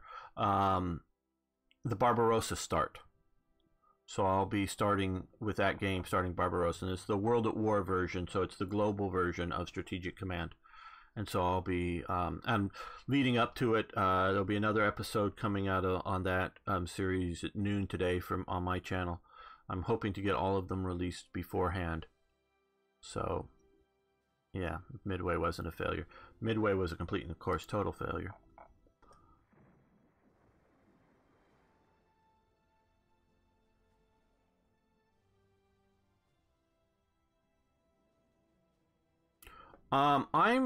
Okay, what I'm doing right now is, and quite honestly, because of various things, I have not gotten things done as much as I really should have. What I think the main problem, because the person who was maintaining it was doing a good job, but just couldn't quite figure out what was going on. I think one or more of the techs that I give bonuses to have been removed or name changed, or which is effectively removed in the game, and so I have to go through all of my events is what I think I have to do, and find out if any, because I have a bunch of different events that gives a bonus to this tech or that tech or something. I think that's what's causing the problem for TRE, and I just haven't done it yet because it looks like a big mountain of work. So, yeah, I'm not actively involved in version 10 of the Black Ice. I've only peripherally been involved in anything, and nothing really since Hearts of Iron 4 has come out. But so I've got to upgrade TRE to get it to work properly with 10. And I just... Quite honestly, it looks like a big mountain of work to dig through all of those events and one at a time and figure out what needs to be done. That's delaying things that I want to get done too, because like I was talking earlier about that I want to do multiplayer game on 10 with TRE, Third Reich events. So it is recon unit combined arms. Okay, we're going to stop that, I think, and we're going to move this up to coal to oil conversion. And so there's a lot to do. The war in the Pacific really optimized the greatness of carriers. Yes, yes. The Pacific War was a carrier war. Losing the battleships, of course, it was painful in human lives. But probably, actually, in a way, I mean, this is maybe a strange thing to say, but did America a favor by really, because there was a big, literally, not a physical fight, but a political, a administrative, public relations fights going on between the carrier people and the battleship navy, sort of called the brown shoe navy and the black shoe navy. Pilots could wear brown shoes. all the rest of the Navy officers wore black shoes. So if you were a surface fleet officer, you were, black shoe Navy. If you were generally only really referred to the carrier pilots as the brown shoe Navy. So there was a fight going on as to who's most important. Well, who was getting all the money, who was getting all of the attention was the surface fleet. And so since that is destroyed, and of course the U.S. rebuilds the surface fleet because, one, when they have their fleet destroyed, they want to rebuild it. And they still think it's still the primary, or still a very important part. I notice I said very important, not unimportant, but a very important part of the naval battles. And which they turned out, the big battleships they spend all that money on. And I like battleships, and I still think America should have somewhere between 2 and 4, because they're still useful. Is that their wondrous new battleships end up doing 2 jobs: 1, anti-aircraft battery work in escorting carriers, and 2, shore bombardment. Now, both of those are very important, are important roles. They're no longer important on the surface fleet action, but by only having carriers left, it really shows the U.S. Navy that carriers are where it's at, and carrier warfare is where the main decision arm. Sure, there are battles in these regions around here that are surface fleet on surface fleet, often smaller vessels, and that kind of thing going on. But it's really the carrier fleets are what is. Oh, and I think we're over here now. Yes. Okay. Everything here except for that. On the bottom. And so carrier fleets, and that's and then that shows the Navy at all levels that, yes, battleships are useful. Yes, battleship task force are important. But what is really going to fight and win the war is the carrier. So I actually think Pearl Harbor does a good job at, or is actually a beneficial element to the Navy in the long run. Again, like I say, it's painful in dollars, it's painful in lives, and all of that. I'm not dismissing any of that, but that is that. Nice. Okay, let me just read in the chat. Sounds really nice. Operational games, not fully strategic, but are not really games like that.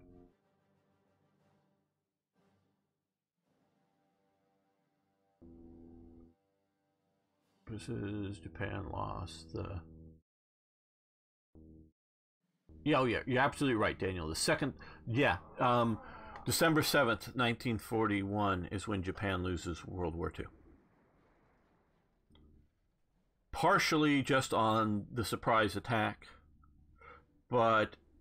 And earlier on in this series, I've talked about ways that they might have been able to, more regularly declare war, or, well, briefly, one of the things I think, if they had forced the U.S. to declare war on them and then made it really painful taking some of these islands like they did, I think maybe they could have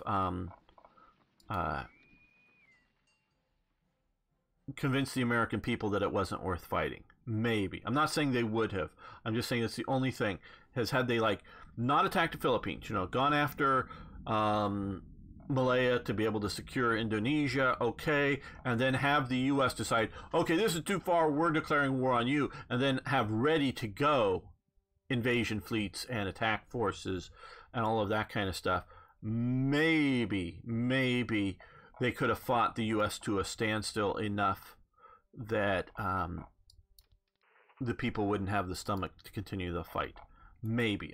That's just a possibility, a maybe, a could be kind of thing, not a, oh, I think would have. But that's the only real scenario that I can see that, okay, artillery unit training advance, very good, that they could have, not would have, could have. Oh, we'll let that continue.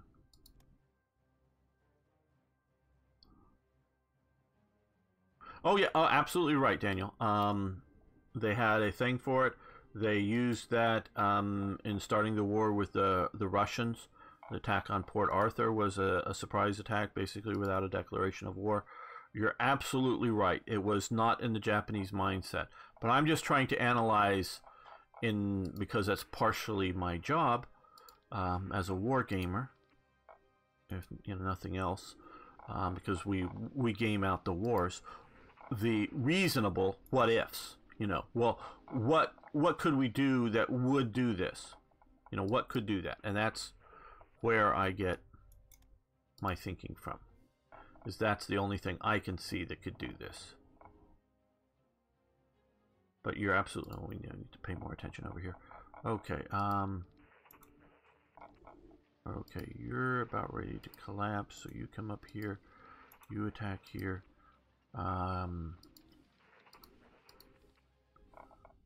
Let's see if we can push into there. And no, just support that attack, I think.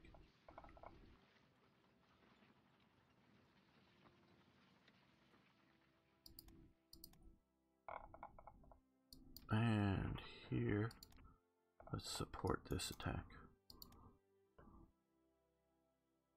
I know it's across the river and not the best thing, but major victory. Yes, okay. Now, get on board vessels, get on board vessels. Let's see if we can come down here and invade.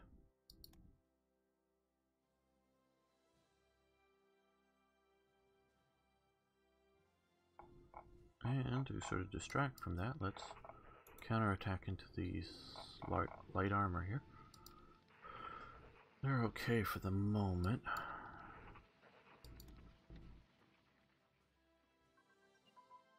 And artillery unit command and control, and I'm going to let that go, I think.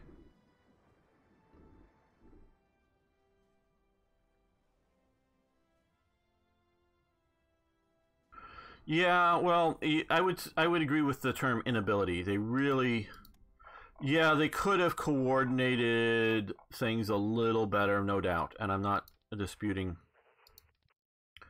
the possibility of better coordination. But I would say, is like you say, it's as much an inability as it is a not really trying to so much.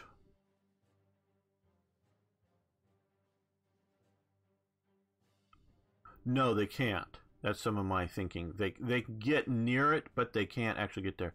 No, I don't think Saudi Arabia is at war yet. We've puppeted them. I think they're waiting to get all of their forces out of British territory before declaring war.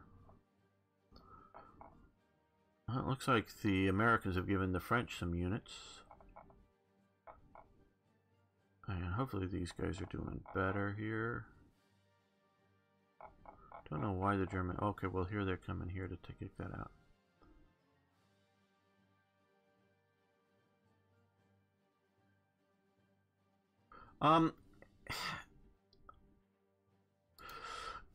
How do I put this? I don't understand it all. Because sometimes when I'm playing as Germany, or generally speaking, if I don't have Hungary at war with anybody, I can't attack out of its territory against Yugoslavia, even though they're in the Axis.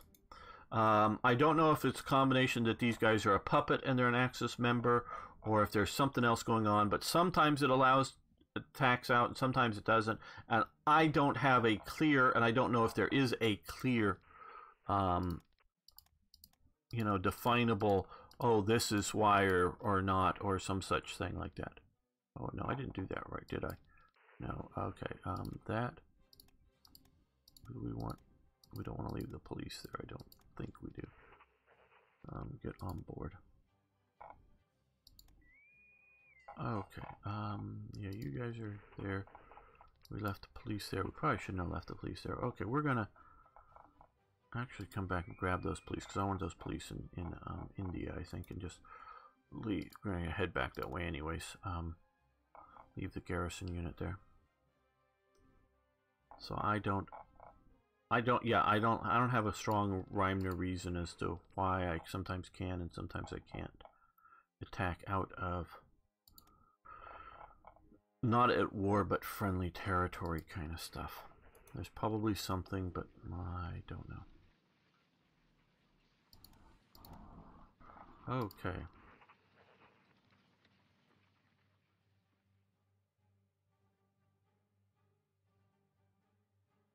Yeah, and I see your point there, and I think your point is not to attack, because Germany or Japan really isn't credibly capable of attacking, but to have that as a threat that you might attack. I agree with you that that would be a credible threat, that the Soviets would have to go, oh my God, we can't send too much stuff.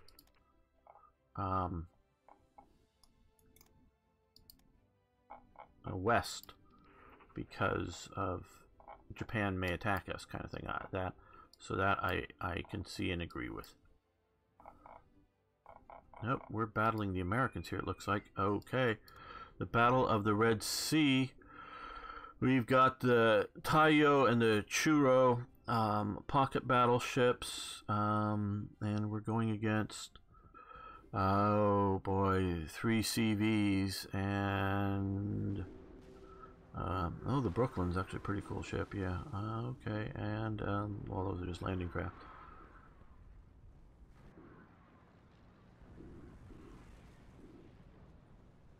How badly will we get messed up here?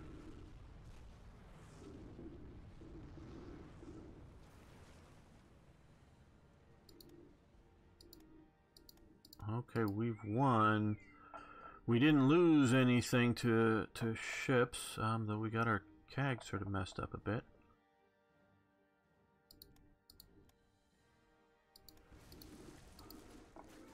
Okay, and also on advice of viewers, we're going to keep this episode relatively short, so we'll be stopping the episode, not the stream. Hello, bunch of eyes. This is not Hearts of Iron 4, things sort of changed. This is Hearts of Iron 3 Black Ice. Sorry about some of the things. I was awfully tired, not awake yet when I started setting things up there. So not Hearts of Iron 4, Hearts of Iron 3. But we're going to be ending the episode, not the stream. Stream's going to be staying here, but we're going to be ending the episode. Thanks so much for watching. Thanks for liking the video. Love hearing from you, so please post questions, comments, suggestions, corrections. See you next time for more Hearts of Iron. Okay, let me just save this, and we'll start another episode.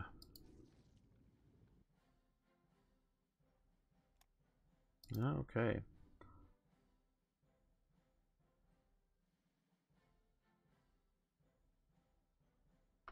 Welcome back, fellow armchair generals. This is Gamer 1745 here with my continuing playthrough of Hearts of Iron 3 with Black Ice 9.11, and of course we're playing as Japan, and we're trying to save Iraq and or Saudi Arabia and push in there. We just had a naval battle which was inconclusive. Shot up our light carriers. They had 3 CVs, not CVLs, CVs, so they were pretty strong. These guys should have been out, but notice they're sort of been healing up, but not very well on this little island. So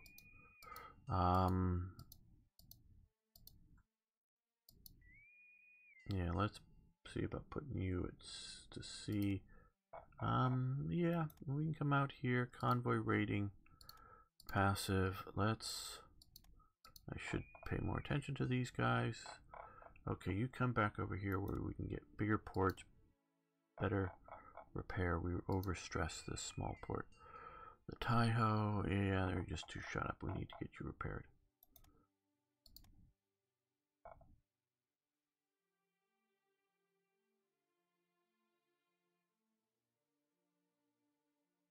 Yes, they were definitely a serious threat. Japan really had some serious problems with its battles, shall we say, because they weren't technically, well, they weren't fully at war, at least.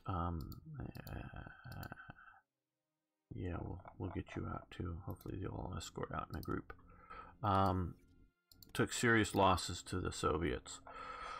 Not that Japan didn't have some tactical victories now and again, but they were basically beaten at all major turns by the Soviets.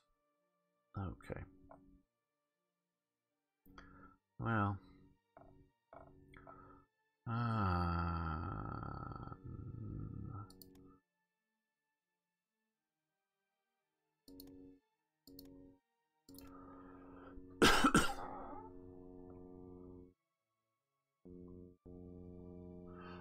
Absolutely.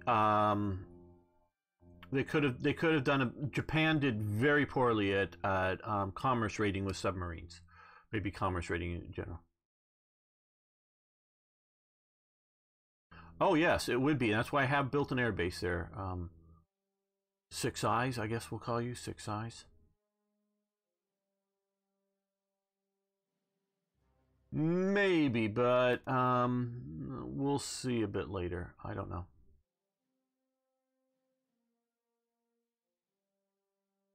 I don't know exactly what you're meaning by that.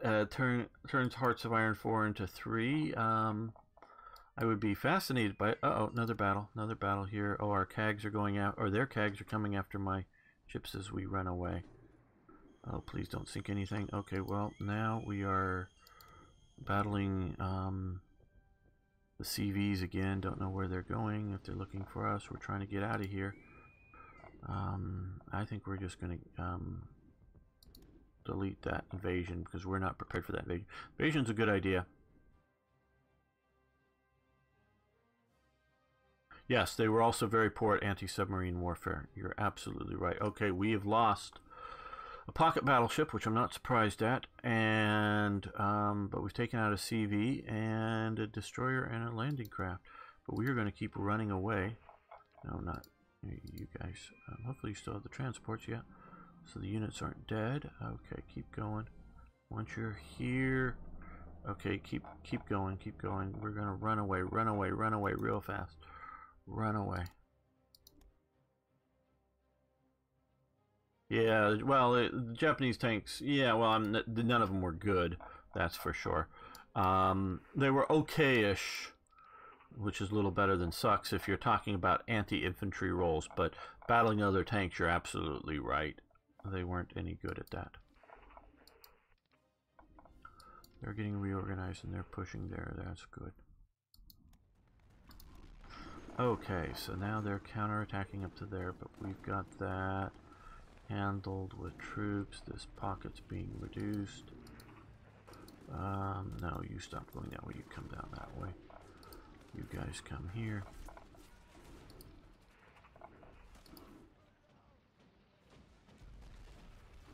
I don't know much about modern Japanese tanks. I know they do have a good modern tank, but I just quite honestly don't know much about it. So I can't evaluate whether I agree with you or not. I'm not saying you're wrong, I just don't know. Yeah, more stuff. Okay.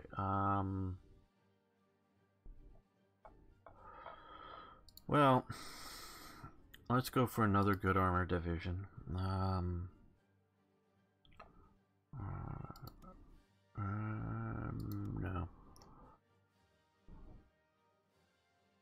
Motorized battalion, armored cars, motorized engineers, truck transports, motorized support,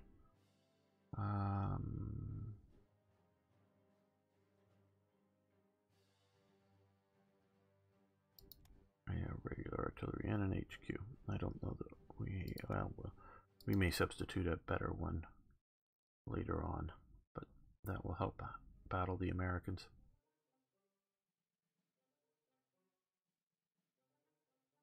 Yes, everything better. It early in the war with Japan, either someone asked or someone stated, I forget, but they just sort of, you know, off the spur of the moment said, we need 150 carriers, America, you know, said. As just at the time, I think we had 3 real proper carriers. I'm not talking about the Langley or whatnot, but talking about, you know, the 3 carriers that didn't get sunk at Midway. We had 3 carriers. We need 150 carriers, you know. And it's like, yeah, right, you know, 150 characters. Well, when the war ends, the U.S. has in operation, if I remember the number right, 113 aircraft carriers. Now, they had others building, but when the war ends, and they had 113 aircraft carriers, America had. Now, that includes the CVEs and the CVLs, you know, the light carriers and the escort carriers, the sort of the Jeep carriers. So, includes not, they weren't all the big CVs, but 113 aircraft carriers. And then plus all the other ships to support them, and all the aircraft that support them, you know, not just the aircraft on board ships, but the other supporting elements. And that's just carriers. That's, you know, way more than anybody else was building at the time. So it really shows that Japan had no chance.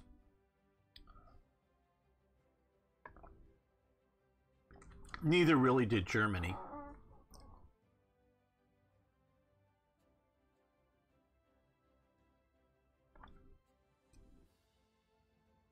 Yeah, well, we no longer fly the SR-71. It's grounded. I don't think there's any flying operational versions now.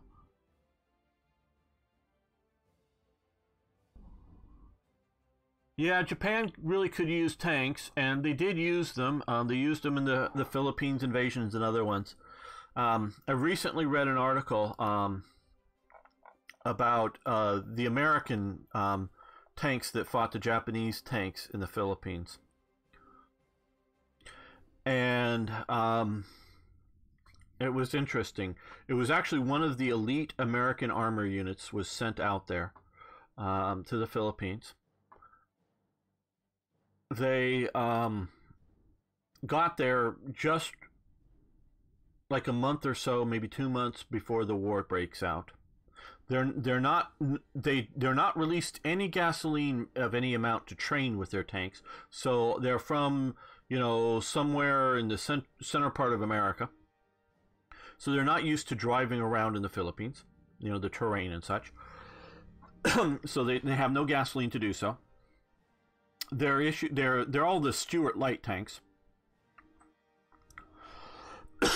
Sorry, I'm meaning to get something to drink, but they're the Stuart light tanks.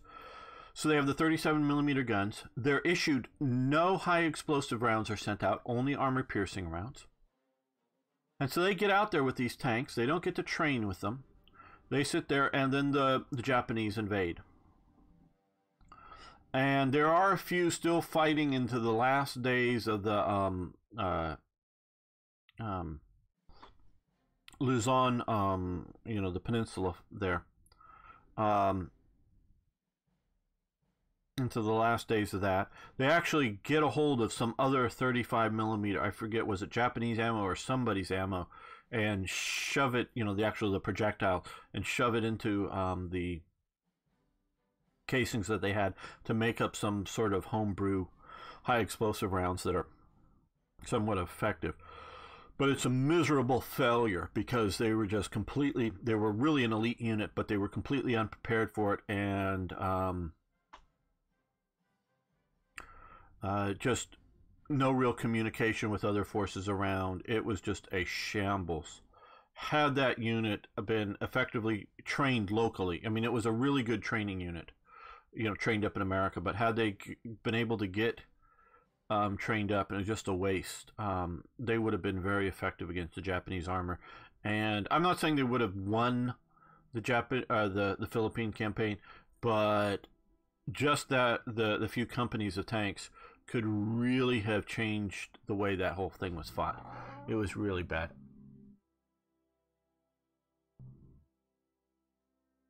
No, we know it's basically been they've gone back to using just the U2s because they're cheaper to run. The SR-71s are hugely expensive to run, and since we're able to do spy satellites so effectively, the SR-71s are just not really needed. Space Navy. Well, it's needed. Now, do we need a lot of people in spaceships flying around the planet right now? No, but what we need to do is have a a force, whether it ends up be calling Space Force, is sort of named after the Air Force. But we need to have a and Arno, you're the one people supposed to keeping me on topic of the game, but we need to have a force that is set up to control space outside of aerospace. Get out there. And what the big thing is to have missiles set up to immediately start knocking satellites out of the sky. That's the big thing. And globally, to knock out any enemy satellite out there. And just so if you go to war, immediately all your satellites go away. And then if we think some nation is feeding satellite, some supposedly neutral nations feeding satellite information, we just knock those satellites out. So it needs to be an anti-satellite program. And if you look at it in that format, things that shoot down satellites, they can also shoot down ballistic missiles up in space too. So that's also technically a ballistic missile shield force as well.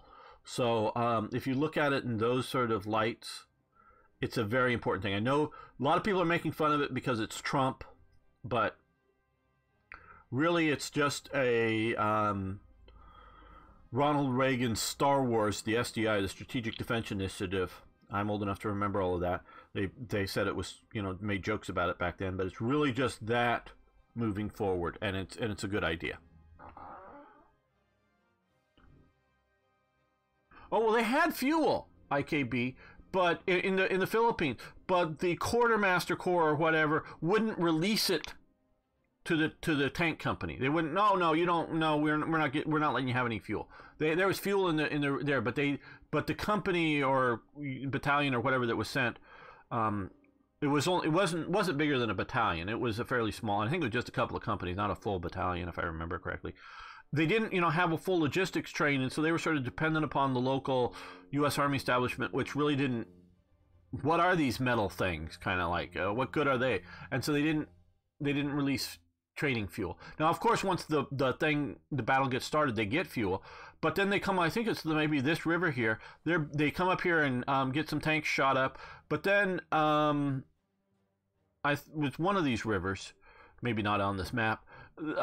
There's a whole, at least a platoon on the far side of the river, and they blow the bridge up, and so as it retreats back, they go, oh, we can't get back here. So they have to destroy their tanks and just, march back across the river. I don't think it was that like maybe swim, I don't know. But and then at least one or two of the tanks that are later seen Japanese operating. I mean, they did what they could to make them non-operational. But the Japanese were even operating against them. That's how freaking bad the whole thing was. It was just a farce. Yeah, you got the Merkava there, 3 or 6 eyes.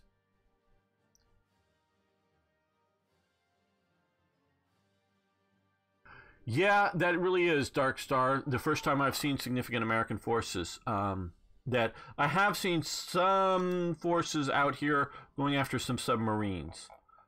We can see, these are mostly aircraft. These are our electric boats that are seeming to do okay and hiding from their aircraft. But it's the first real.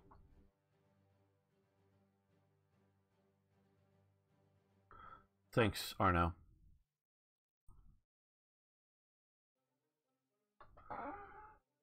Someone court-martialed? No one was court-martialed all over the mess. They all just went to Japanese prisoner of war camps or died for their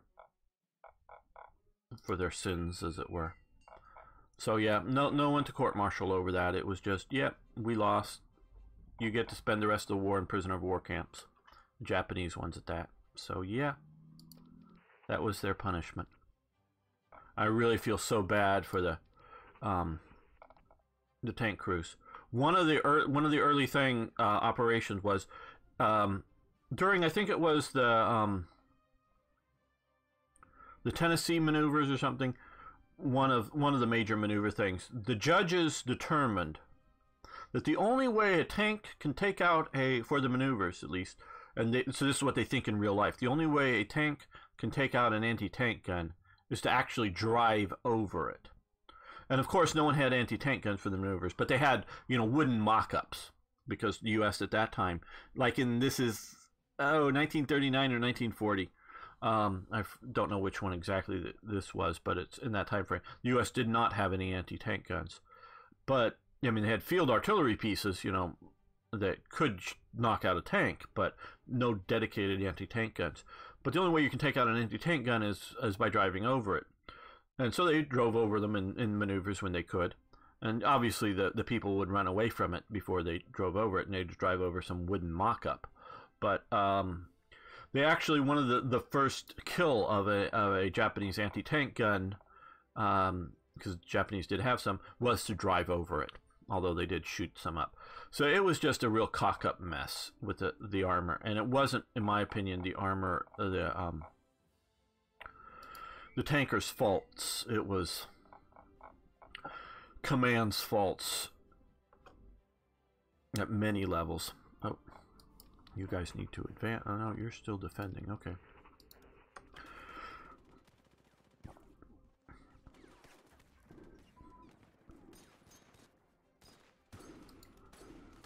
Okay, mountain HQs, very good.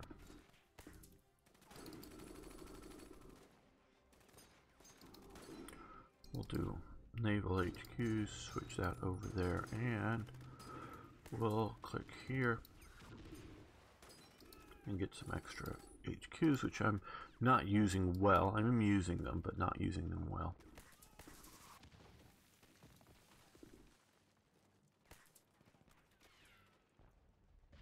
Well, the U.S. did not have a good solution for the anti-tank gun. They decided the most important, the U.S. infantry, because they're the ones who were going to use it through the Ordnance Department or whatever, decided the most important element for an anti-tank gun was that the infantry should be able to handle it easily and effectively. So now, remember, this is being decided very late 1940, very early 41. Because remember, the U.S. does not get in the war until December 41. So it's effectively a 42 start date.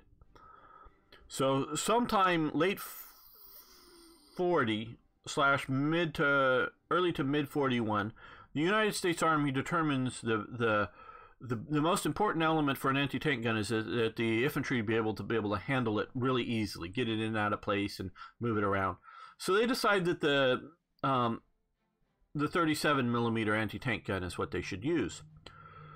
They should develop and build one. Now, of course, there's another school of thought that the anti-tank gun's primary design element purpose would be to kill an enemy tank. But no. Killing an enemy tank, that's useful, but most useful is that we move it around easily. So they develop a 37mm anti-tank gun at the time. Oh, and the British are, of course, feeding all their information to the Americans of what they're facing in 1940 and then in 41 in North Africa. And of course, the British are feeding you in the information that you need a bigger than a 37mm anti-tank gun. But yeah, that's what the we're gonna stop and counterattack here. The Americans are doing. So there's a lot of mess up going on at this stuff. I don't know that the Abrams does have the best, because I know it's a very good one, but I think it may be overly technologically dependent. So I'm not saying it's bad, but I don't know if you shoot down all of our satellites if it's going to work.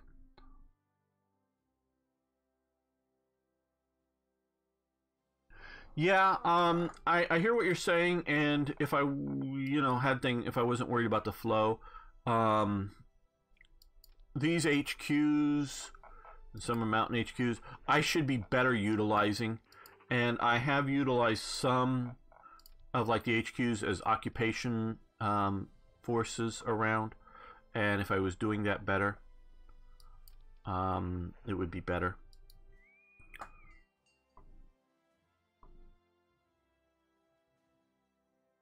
Okay, we're gonna end the episode. Not the stream, guys, but we're gonna end the episode here. Save game. LP.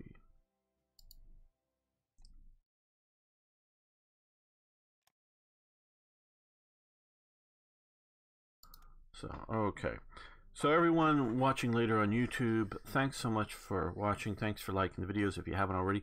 Please subscribe to the channel, and of course, I love hearing from you, so please post questions, comments, suggestions. See you next time for more Hearts of Iron. Okay, guys, we're going to start up here and play another episode, but first, before starting the episode, I want to check. Okay. Those aircraft, we're going to put those up here. These are all for going for our super carrier once it's built. It's a 3 CAG vessel. We can see. I think it's at the top. Yeah, it's a long time away. Wow. Okay, that's what they're destined for. But we've had some of our other CAGs shot up out here, so we're going to send these guys. Well, okay.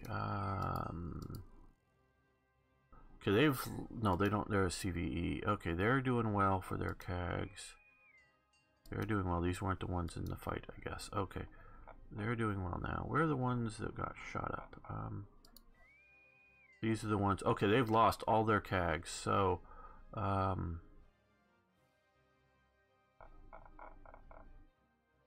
hopefully they can run away fine. So we're going to send them 2 CAGs replacements. They've lost every CAG on there. That's why I built the extra CAGs. Okay. We'll split them up once they get in theater. But we'll get them over to here. Rebase, yeah.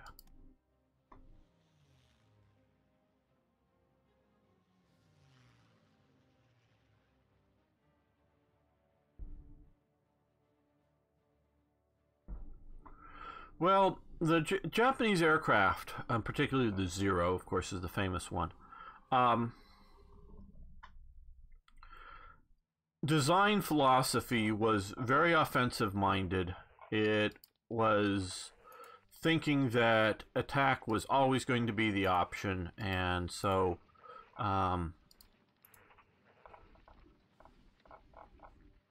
it was also designed to be entirely long range. So Japan had no carriers available for the Philippines operation because they were using some down here, and of course the Pearl Harbor attack and whatnot. But they had no carriers available.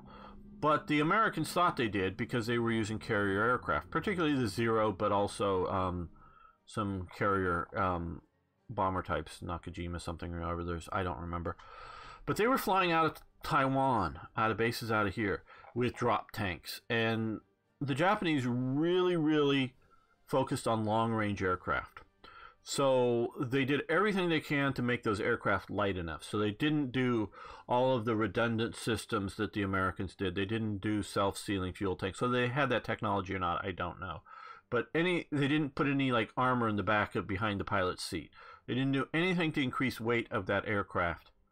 And so, and they thought the engine was sort of going to be in front. So if you're like going after an enemy bomber, you're flying straight into their, lighter. Normally, they were facing light machine guns, in caliber, not 50 calibers or 20 millimeters or 15 millimeter, guns mounted on bombers.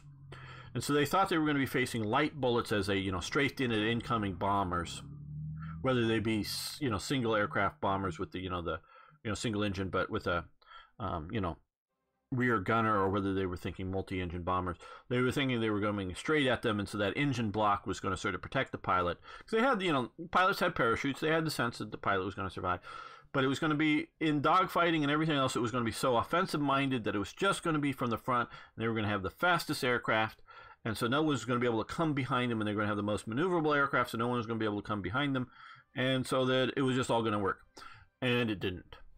So it was a good idea, but it just didn't work out in practice. And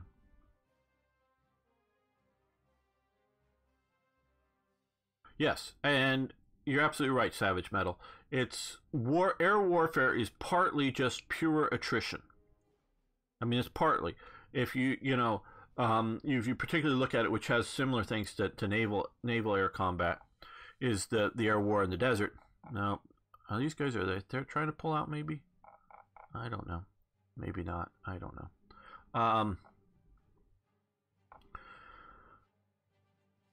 The air war out here was very much who could put up aircraft in a particular day.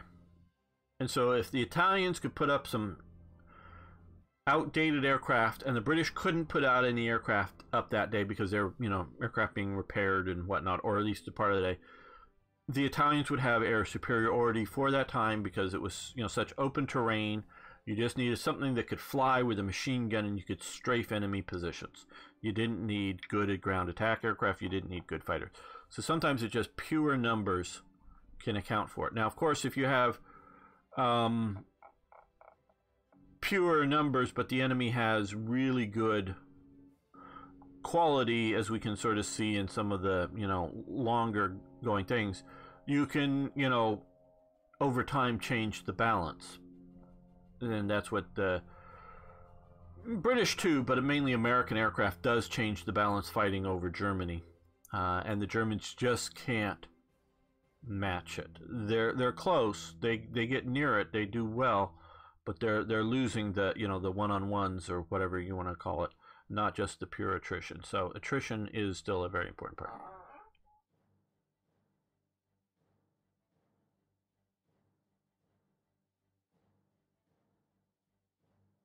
Never have Italians as allies. Well, you say that, but should you ever have the French as allies? Think about that first.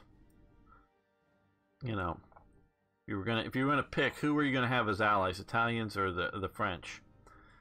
If you gotta pick one or the other.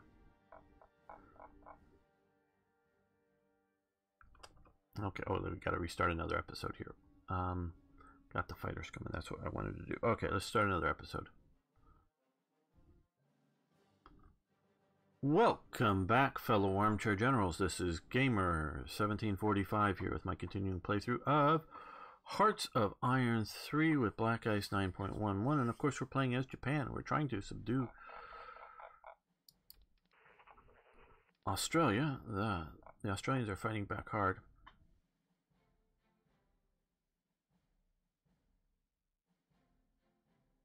Okay, don't know exactly who they are and for damage they did. If you were to spell out country names, I'd probably understand a little better what your quote is. I'm guessing, but I'm not absolutely sure of who you're meaning. Savage metal. Not a criticism. It just I'm not clear. Okay, are we here yet? Yes, we're here. That's right. We're here with all these stuff.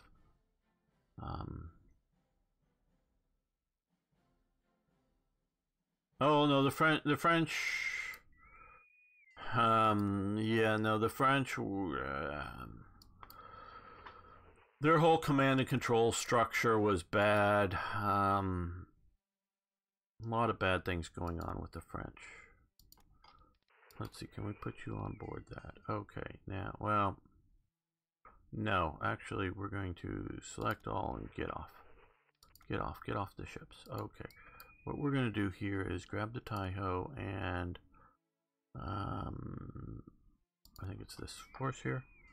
And we're going to move the liners over to here so that they're well escorted.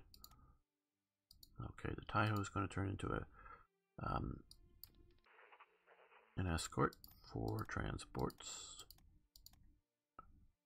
Okay, that is a good selection.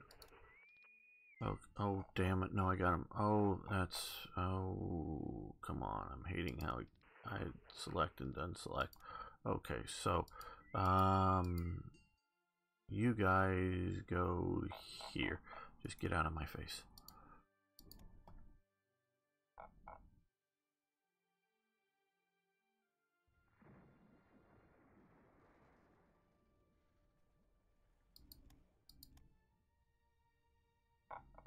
Okay, now you're out of there.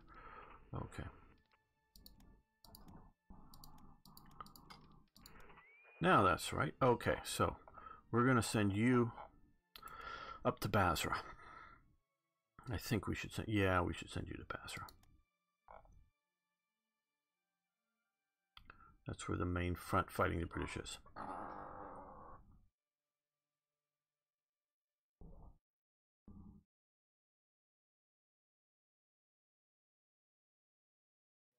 Yeah, they did cooperate. You are right. I don't know a lot about their cooperation in the late war, but they were completely uncooperative and completely disconnected from each other up until that point, and that is their major failure. And we're gonna let these guys go. We're getting more and more heavy land combat. So Japan really did a poor job with that.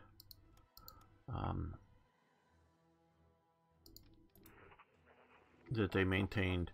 And unlike the American Navy, which of course had its own Air Force, the American Navy, and well, the Marine Corps had its own Air Force too, I know, but the American Navy primarily, very heavily focused on carrier airplanes and things like specific patrol aircraft. You know, but this is the big but. So yeah, they have things like the PBY flying boat and things like that, absolutely.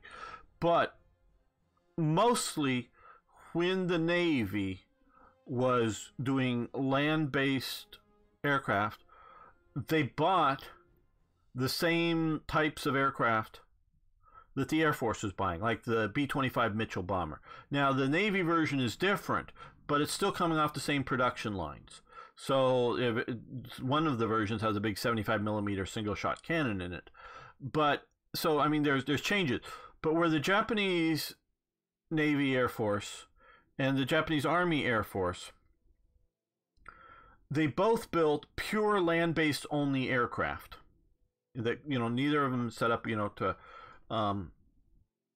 fly off carriers, but they did it from two different Zaibatsus, two different industrial corp concerns, and there was no compatibility concerns. There was no interaction between design companies to share significant amounts of technical information or data.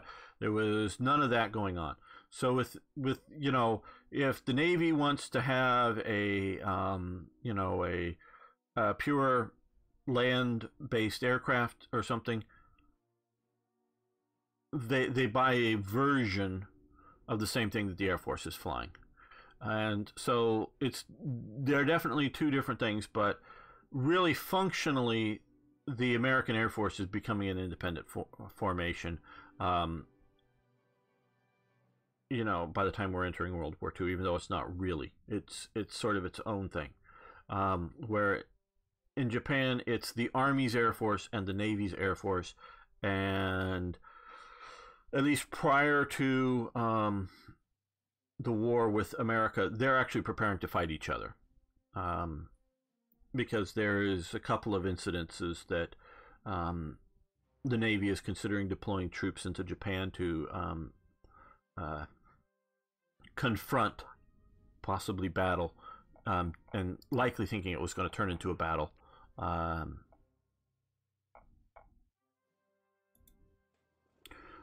Japanese Army troops in Japan.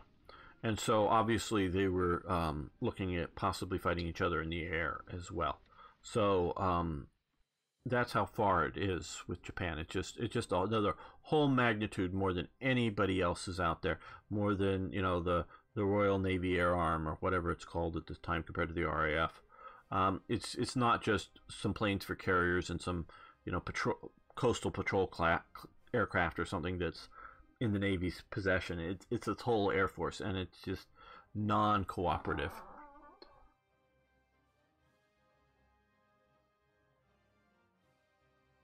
You're absolutely right, Savage Metal. That's one of my contentions. Was the problem with the Maginot Line, and it's getting me off topic, I know, is that it gave France the strategic mindset of pure defense. as being how to deal with that. It wasn't a problem of concept. Military fortifications are a force multiplier, meaning 5 guys in a bunker are as good as, I don't know, 20 guys just, out there in slit trenches. The idea, proper concrete bunker or some element of force multiplier. It's that, and 2, it's a delay tactic. So it means you delay the enemy's attack long enough to see where it's developing to be able to then react to it. It's not meant, it shouldn't be meant as an impregnable shield. And that's what people looked outside of it as that. Yeah, well, they should have made it to the sea, but it would have cost them too much, and, you have other important, look, Arno, you know how Europeans think. You're one of them. You know what? Do we spend some money on national defense, or hey, we can do free healthcare for everybody? What's more important, protecting our nation or giving everybody free healthcare? Europeans think free healthcare. War's done with, war's over with. No one would dare do a war again, So, yeah, that's the way, they think. Now, of course, America thinks, particularly at this time, hey, we've got 2 big open oceans, nobody can attack us. And still, that is still the American mindset of the American populace and the American government. The American government sees our army right now as an expeditionary force, Like in the olden days, going down to, Central America, now we get to play, in the sandboxes here. And otherwise, the army is just sort of an expeditionary force. That's all it is. It's no longer thought of as a major war fighter.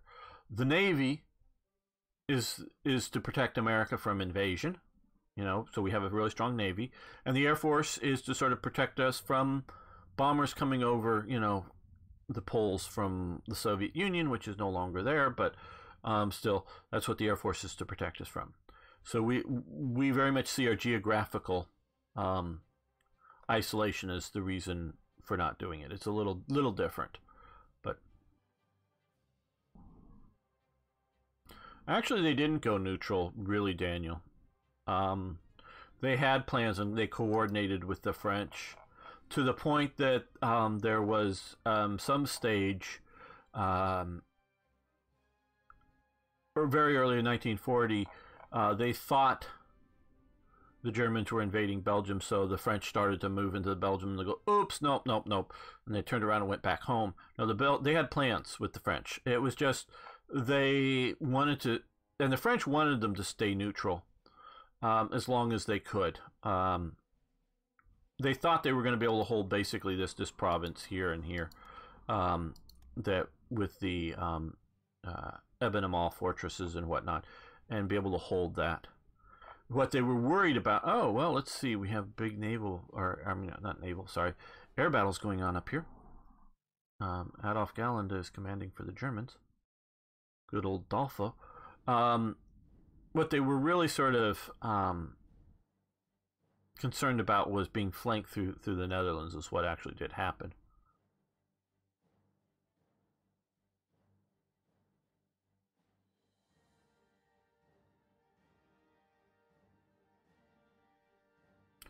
You don't have free healthcare in the Netherlands?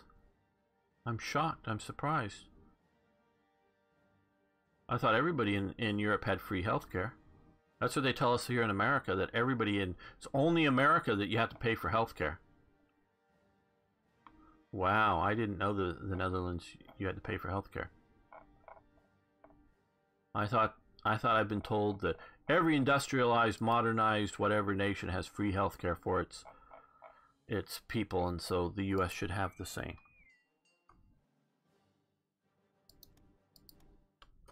Okay, good. We've won there, so now push.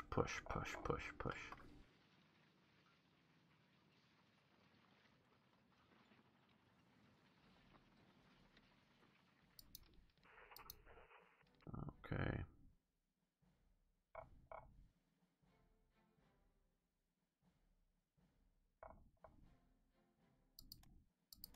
Yes, we lost our Sudanese port.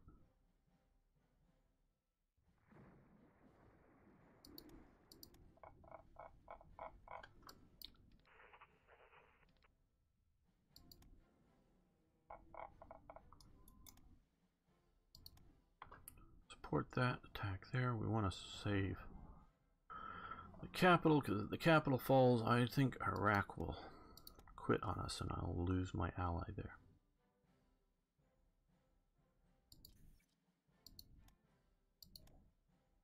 Okay, just we have some new people in here, and I know it'll be too late if you're watching this later, but this Wednesday coming up, the 30th, at 6 p.m. GMT, that's Greenwich Mean Time, time in England, I will be guest hosting the Slytherines company's Twitch channel, the company that brings you Strategic Command World at War, Panzer Corps, Order of Battle.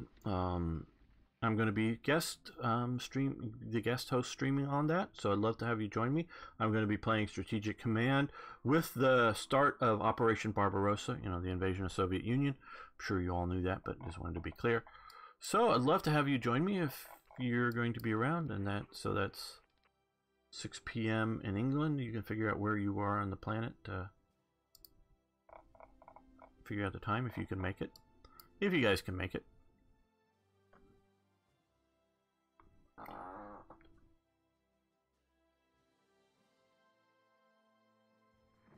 Yeah, I agree with you. Any nation right now that is relying upon America for its defenses is making a very big mistake. The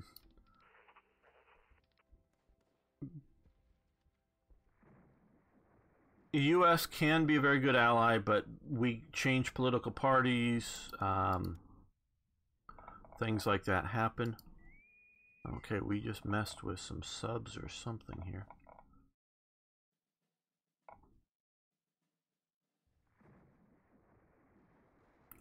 And so, not that the U.S. isn't a good ally. It just,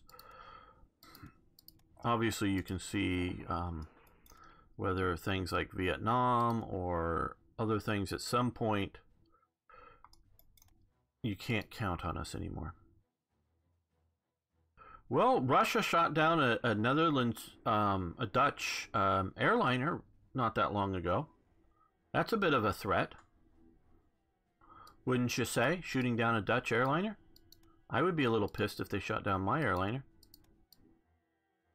Okay, we've got the assault rifles thing, so our units are going to start to upgrade to have assault rifles, something that Japan did sort of make a copy based off vaguely off of the M1 Garand.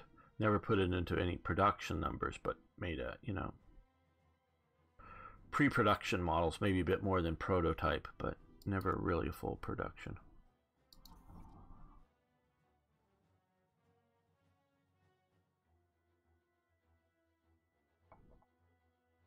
Oh, we're going to stop that.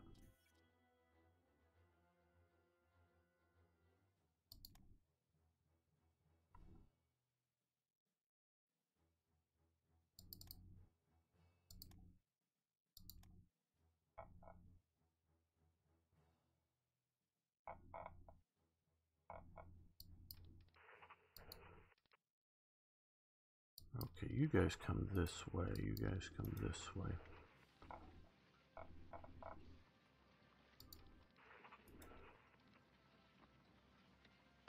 Are you only worried about attacks from your neighbors? The Dutch do have a coastline. I have heard of naval invasions. They've happened in the past. In fact, I think Japan has invaded some countries from the sea in the past. The U.S. has. Oh, Britain has. Oh, Germany invaded some countries from the sea, including Norway.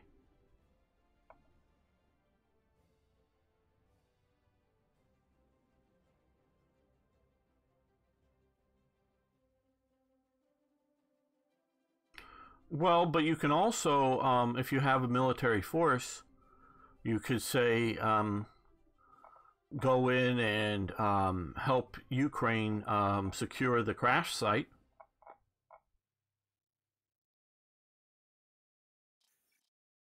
Well, that becomes expensive and depends on who's going to sell you or if they can build their own Mud end starts to clear. Good. The only airline company that I know completely does that, not saying others don't, but the only one I know is El Al, Israel's Airlines. They have all anti-SAM capabilities on all their commercial jets, and I don't know if they would have been good enough to deal with the Russian missiles, because they're designed to mostly stop shoulder fire type basic missile setups, not high-tech ones. Okay, we have desert warfare equipment, which allows us desert warfare unit training. Okay, I think that's a one and done. Yes, and we're fighting a lot in the desert. And we will do some desert training, because we're fighting in the desert right now. Okay, we're here now. Yay, we're here now. Oh, let's hold up. You come up to here because we want to save that. You come up to here. No, strategically move. Okay, mountain troops. You guys, we have some mountains, so you guys come up to here. I think you come to the main front, being a little smarter than just simply everybody go one place. You come up towards the mountains too to help hold. There. That would be good. Don't know why these guys are taking forever. Oh, they're almost there. Major victory. Where do we have a major victory? Okay, cool. We stamped out an Australian pocket.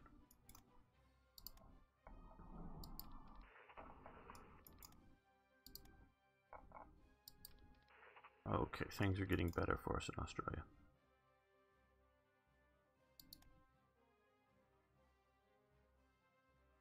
Yes, you do also have a few possessions. Curacao and such right down here. Very small. That's what's left of your colonial empire. I don't think you have any others. You've given up Suriname long ago.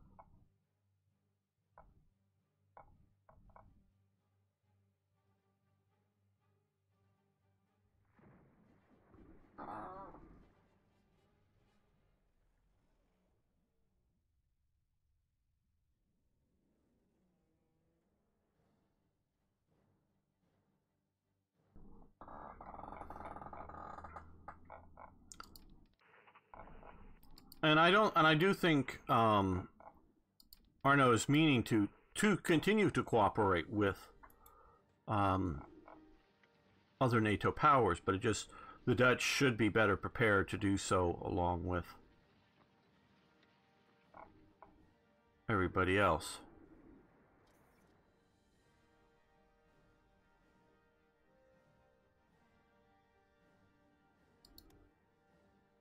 Yeah, most famous for its corruption. It's a very corrupt place down here. This is mostly a gangster hangout, I understand, and very famous for one of the connected people's sons killing an American teenager, Natalie Holloway, in America at least, famous for that. But yeah, they've still got. It's 2 islands down here, I think. Curacao and, I'm blanking on the other one. Rocket tests. Very good. We got rocket tests. Wanted to get rocket tests because we want to get rocket engines so that we can have radar-guided missiles. Well, we can't have rocket engines. Why can't we? Any jet province. Rocket tests. Oh, God. I don't know if I want to build that. We'll see about that, but not right now. Didn't know I needed a rocket test site. I wouldn't have done that. Okay, gasoline engines. Yeah, let's go with gasoline engines. No, we're not trading with Germany right now.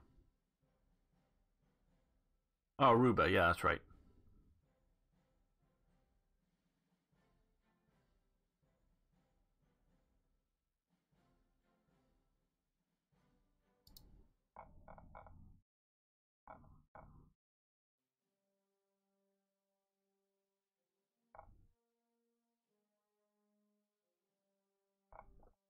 Okay, you're here. Support that. I'm really sort of worried about. I don't think it's going to happen, but the main. If we look at victory point, they've got that, which is worth 2 points, and here is worth 3. So they take that. Well, I don't know. The 1 point down here of Basra would keep them in, and I don't want all these units that Iraq has to switch sides on me. That would be less than pleasant.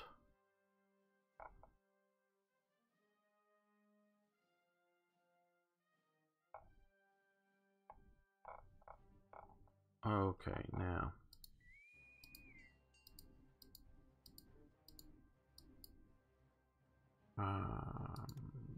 This, no. There we go. They're the ones that lost all of their. Let's split this into 2. Only 1 per thing. So you rebase to carrier.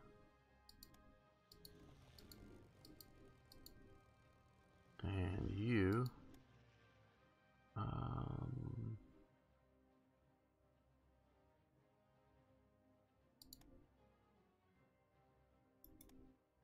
rebase to carrier.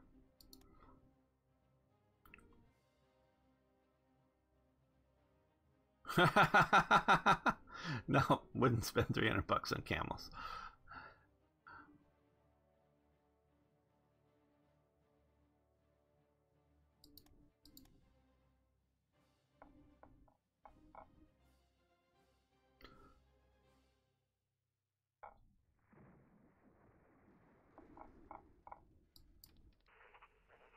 If I thought it was going to mean the difference between winning and losing the war, I would spend $300 on camels. But I think it would be nice to have. I just quite honestly wonder, how many am I going to build? So sure, a few units would be better. You know, better off having them than not having them. That's absolutely true. And I think that how long is it going to take me to get them here and all that stuff, and so they're a good idea.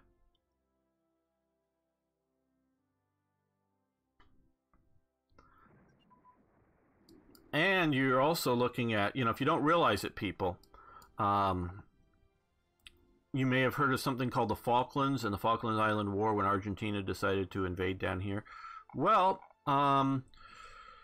what's Hugo Chavez, the Maduro's government, which is sort of collapsing, though it may survive, we don't know, down here in Venezuela, may just decide at some point that it wants to take Curacao and Aruba and whatnot and liberate it from European possessions and spread the, you know, save the people from freedom and prosperity and get them in the socialist fold.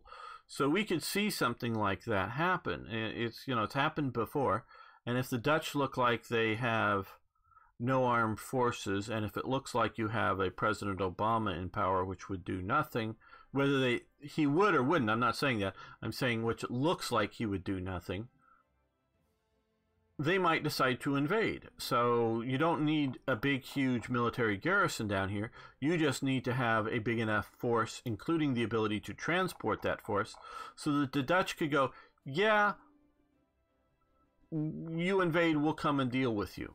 And sure, you might think NATO and whatnot, but maybe the U.S. won't, you know, I'm looking at Ukraine right now, won't honor its agreement. So yeah, you've got to sort of be, you know, careful about that. Medium artillery brigades. There are very few of these.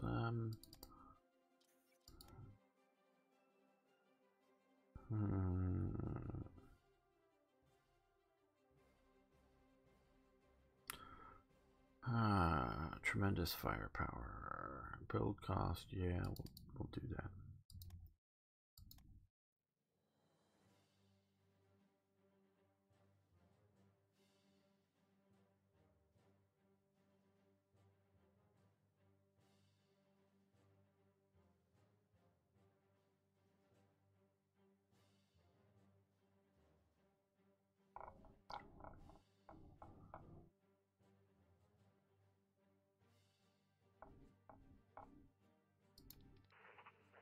I'd be somewhat worried about that, you know, maybe the Germans and the French might invade.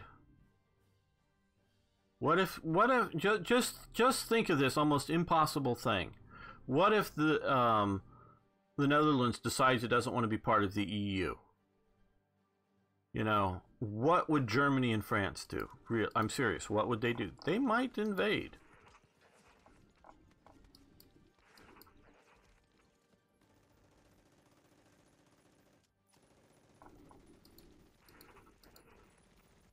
Okay, you're going to stop attacking. Just go into the defense since they're now hitting us from all sides.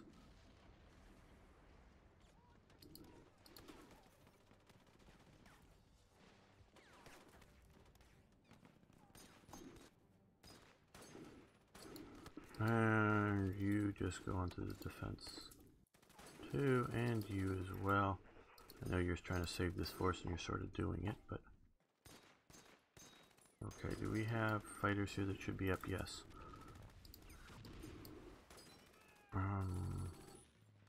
Why aren't you allowing me to...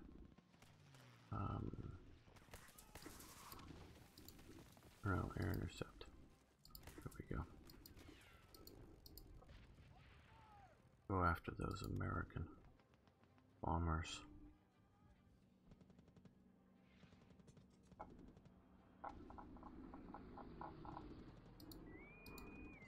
Okay, these guys are in better health now. These guys are in okay health. Okay, so let's see what we can do here.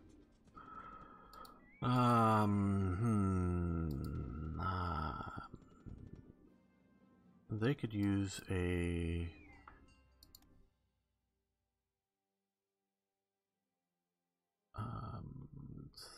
this one. They could use an anti-aircraft light cruiser.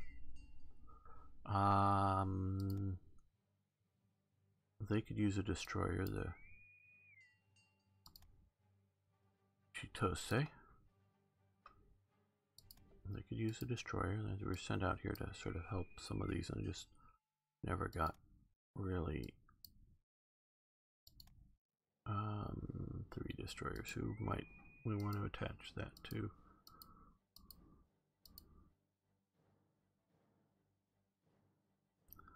They're back from that mission. That's pretty good.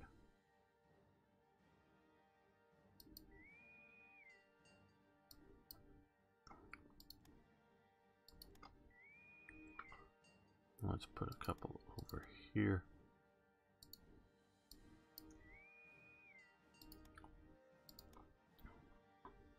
And add, yeah. Okay, now let's put you out to sea.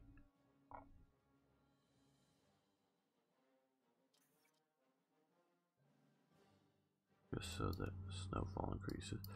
So that when we add Indian nationalists, well, okay, those guys will go. We're running low on supplies, I can see here. What is this division? This division's alright too. So let's go boom, boom, boom. Those put, nope, wrong damn force. Okay, everybody get off your boats. You guys come down here too. Rebase, get down there.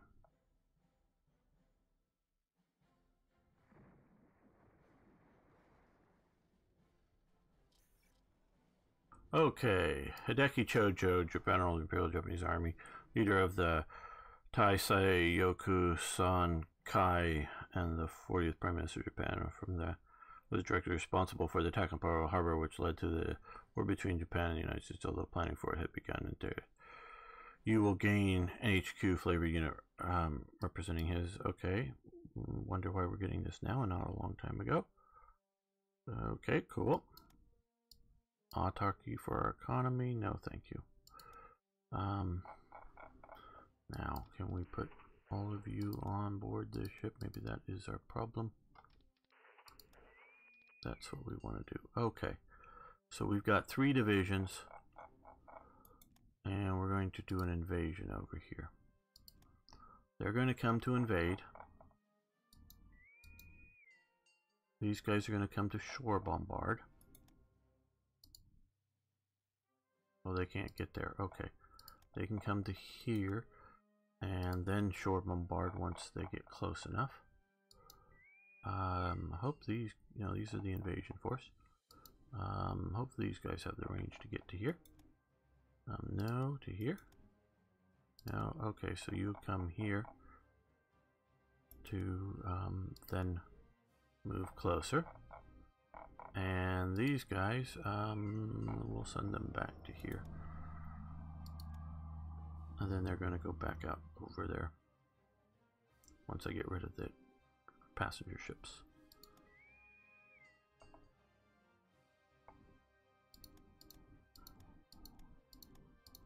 There we go. Hopefully these guys can make it. Yes, they have the range to move out there.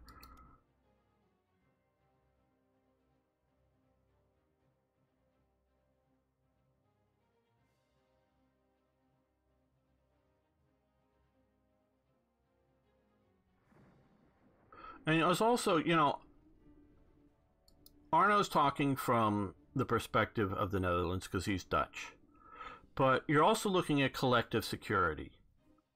What if, just hear me out for a moment. What if we have either a Republican isolationist president, like Trump sort of wants to be. He doesn't want to be in all these foreign wars. But let's just say you get somebody who's really hardcore isolationist. Whether he could be Republican or could be Democrat. Let's just say that happens. And let's just say the French-German Union is going swimmingly. There's nothing, no yellow vest kind of thing happening anywhere. And France and Germany are getting really cozy. And partisan outbreak, yeah. Hopefully it doesn't mean all these guys will freaking leave now. That's part of the problem is with what's going on is Germany's partisan outbreak. Okay, we got to pull troops from the Eastern Front. Oh, they're defeated. Oh, we can start sending them back, and so you just go ping-ponging back and forth. That's part of the problem. But sorry about that. But Germany and France just doesn't want to rock the boat. Maybe they're getting, say, a lot of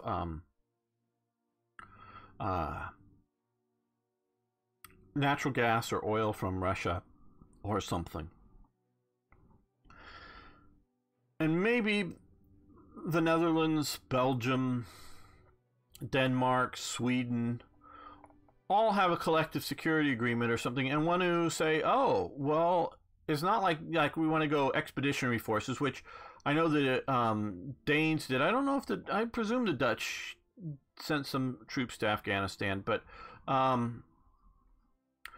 they want to protect, help protect the Baltic states or Poland or Ukraine or something like that.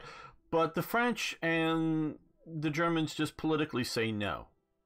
Well, these other nations could go in and say, hey, well, you've just attacked here somewhere, and we know that you're going to keep swallowing up more countries, and yeah, maybe in the next 5 or 10 or even 20 years, the Netherlands and Belgium aren't threatened. But what is it going to be like in 50 or 100 years? Because political leaders really should think in those long terms. And so, 100 years from now, if you have Russia growing bigger and bigger and bigger and getting back Finland and getting back the Baltic states, because it did once own those places, and thinking, oh, well, because, remember, Russia still owns these 2 provinces right in here. Basically, they still own Memel. Or maybe it's a little more here, but they still own a little sliver of land down in here. It's still Russian federal territory or whatever. All surrounded by Poland and Lithuania. And they're getting closer and closer and closer. And they want to look and stop it early. So they look at that kind of stuff. Or let's just say that there is a yellow vest revolution in France. And Belgium and the Netherlands don't want to be swallowed up by the yellow vest crusaders. and they want to have an army that looks strong enough to be a, hey, this would be a real battle if we attacked. Because if they just have glorified police units and a, 2 battalions of expeditionary elite troops to send off, to around the world to help police the world, but that's all it is, then it looks like, oh, all we have to do is just sort of roll in there and there's going to be no real opposition. So, it's just like an America may be distracted. America may not be going on. And even if France and Germany are in on whatever the action may be, defending against Russia, defending against Islamic State threats, I don't know what we could think of. Another Spanish Civil War breaks out, or something like that. They want to be able to deal with it without having to require America to show up, is part of what Arno is saying. So we can talk about the Netherlands in its isolation, but we can also talk about the idea of European countries, and what's going on. At least Americans aren't really aware of how much wars have been going on relatively recently. Since the post, and some of you are younger than this, I know, but since the breakup of the Soviet Union, you have the whole breakup wars of Yugoslavia. I'm still not sure if they're still battling over this pseudo state that's between Romania and Ukraine over here. If there's still active fighting going on. There's still active fighting going on in Georgia, sort of this part of this province, and part of, it's here, something like that is something of a breakaway in Georgia that the Russians are supporting. And of course you still have Chechenian fighting and things like that. So you still, and of course you have the fighting in Ukraine currently. So,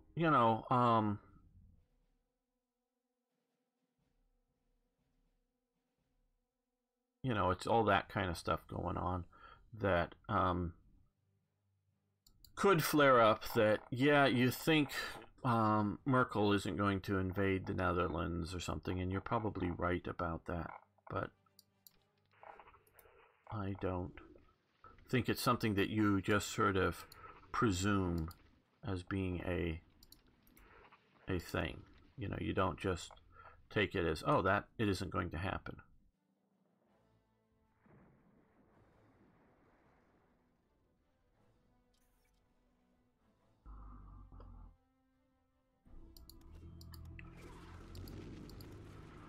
Submarines would be useful. They could all move out to Crete, and you can protect their island from invasion.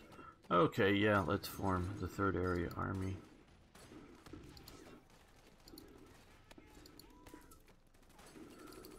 And also the old NATO, because what was NATO designed for? It was designed to protect against Soviet aggression. I know if you listen to the Soviets, it was an offensive organization designed to invade them, but no, it was really designed to protect against Soviet aggression. Well, the Soviet Union's gone, so you're getting more and more Americans thinking that they shouldn't, not that they shouldn't be in NATO, but they shouldn't. What's the real purpose, and why are we the Americans spending money on NATO? And not that it should go away necessarily, but why are we so heavily involved?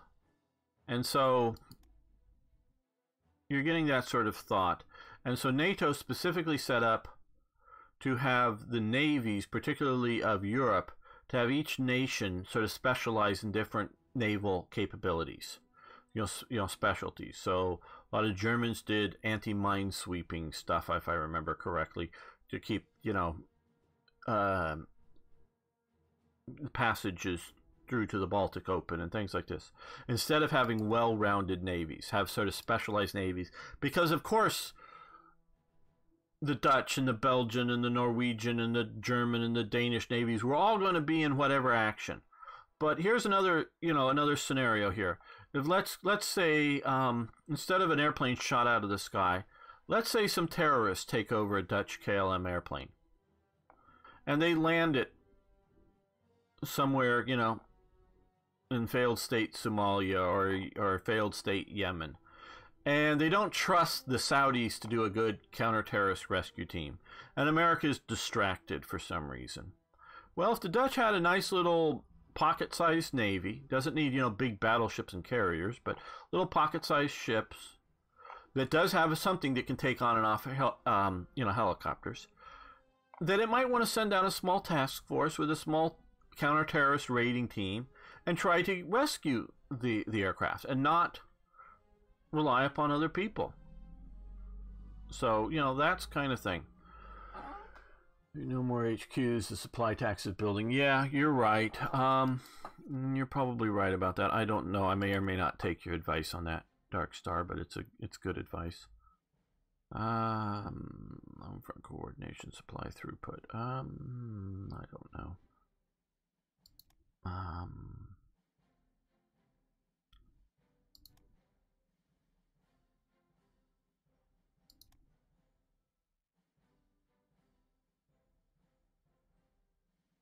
Yeah, I'll increase range, so we'll do that.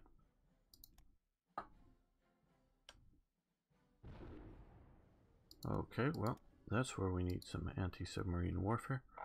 Vessels, let's see, I think we have some somewhat nearby. Yeah, some DEs. Okay, there we go. Patrol aggressively, yes, there we go.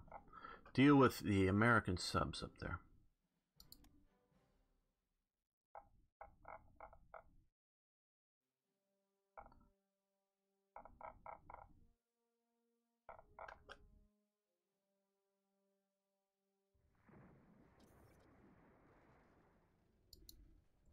Okay, major defeat. Where do we have a major defeat? Here? Okay, they're pushing us back. This is what I'm really quite honestly worried about, is facing off against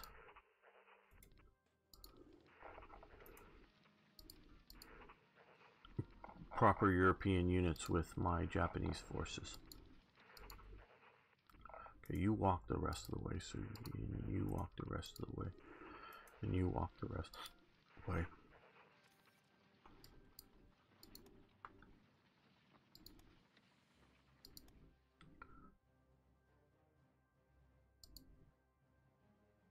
I think we're going to end the episode here. I want to thank you all for watching. Thanks for liking the videos. I really do appreciate that. And if you haven't already, please subscribe to the channel. And hope to see you around. Are you going to be successfully saving? Are we saving just in time or not? I hope we're saving in time. Oh, come on. Save, save, save, save. I'm not going to touch my keyboard until I get a save result out of this, or a full and true crash. And for those of you watching on YouTube live now, or if you watch this shortly after, I will be playing live streaming on Twitch on Slytherine's channel. That's the game company Slytherine Limited. I'm guest hosting over there on their Twitch channel on Wednesday, the 30th, starting at 6 p.m. GMT, Greenwich Mean Time. And I'd love to have you join me there. It's probably going to be more than 2 hours, so come by, say hi. You don't have to stay the whole length, of course. You don't have to show up at all, but I'd love to have you show up. So if you could do that, it would really be helpful to me. I'm still waiting for this to end. I don't want to. Okay, there we go. And very good. It's successfully saved, but it is time to probably also, yeah, let's end this episode. Okay, hit the button. And it's probably also time to end this today. Oh, good, they're finally here. Well, we'll get those moving forward soon. So, thanks everyone. Thanks, Arno. You're a great job helping moderate the stream. Thanks, Metal Savage, Dark Star, everybody who's still around. Love to see you Wednesday, 6 p.m. again, English time, GMT.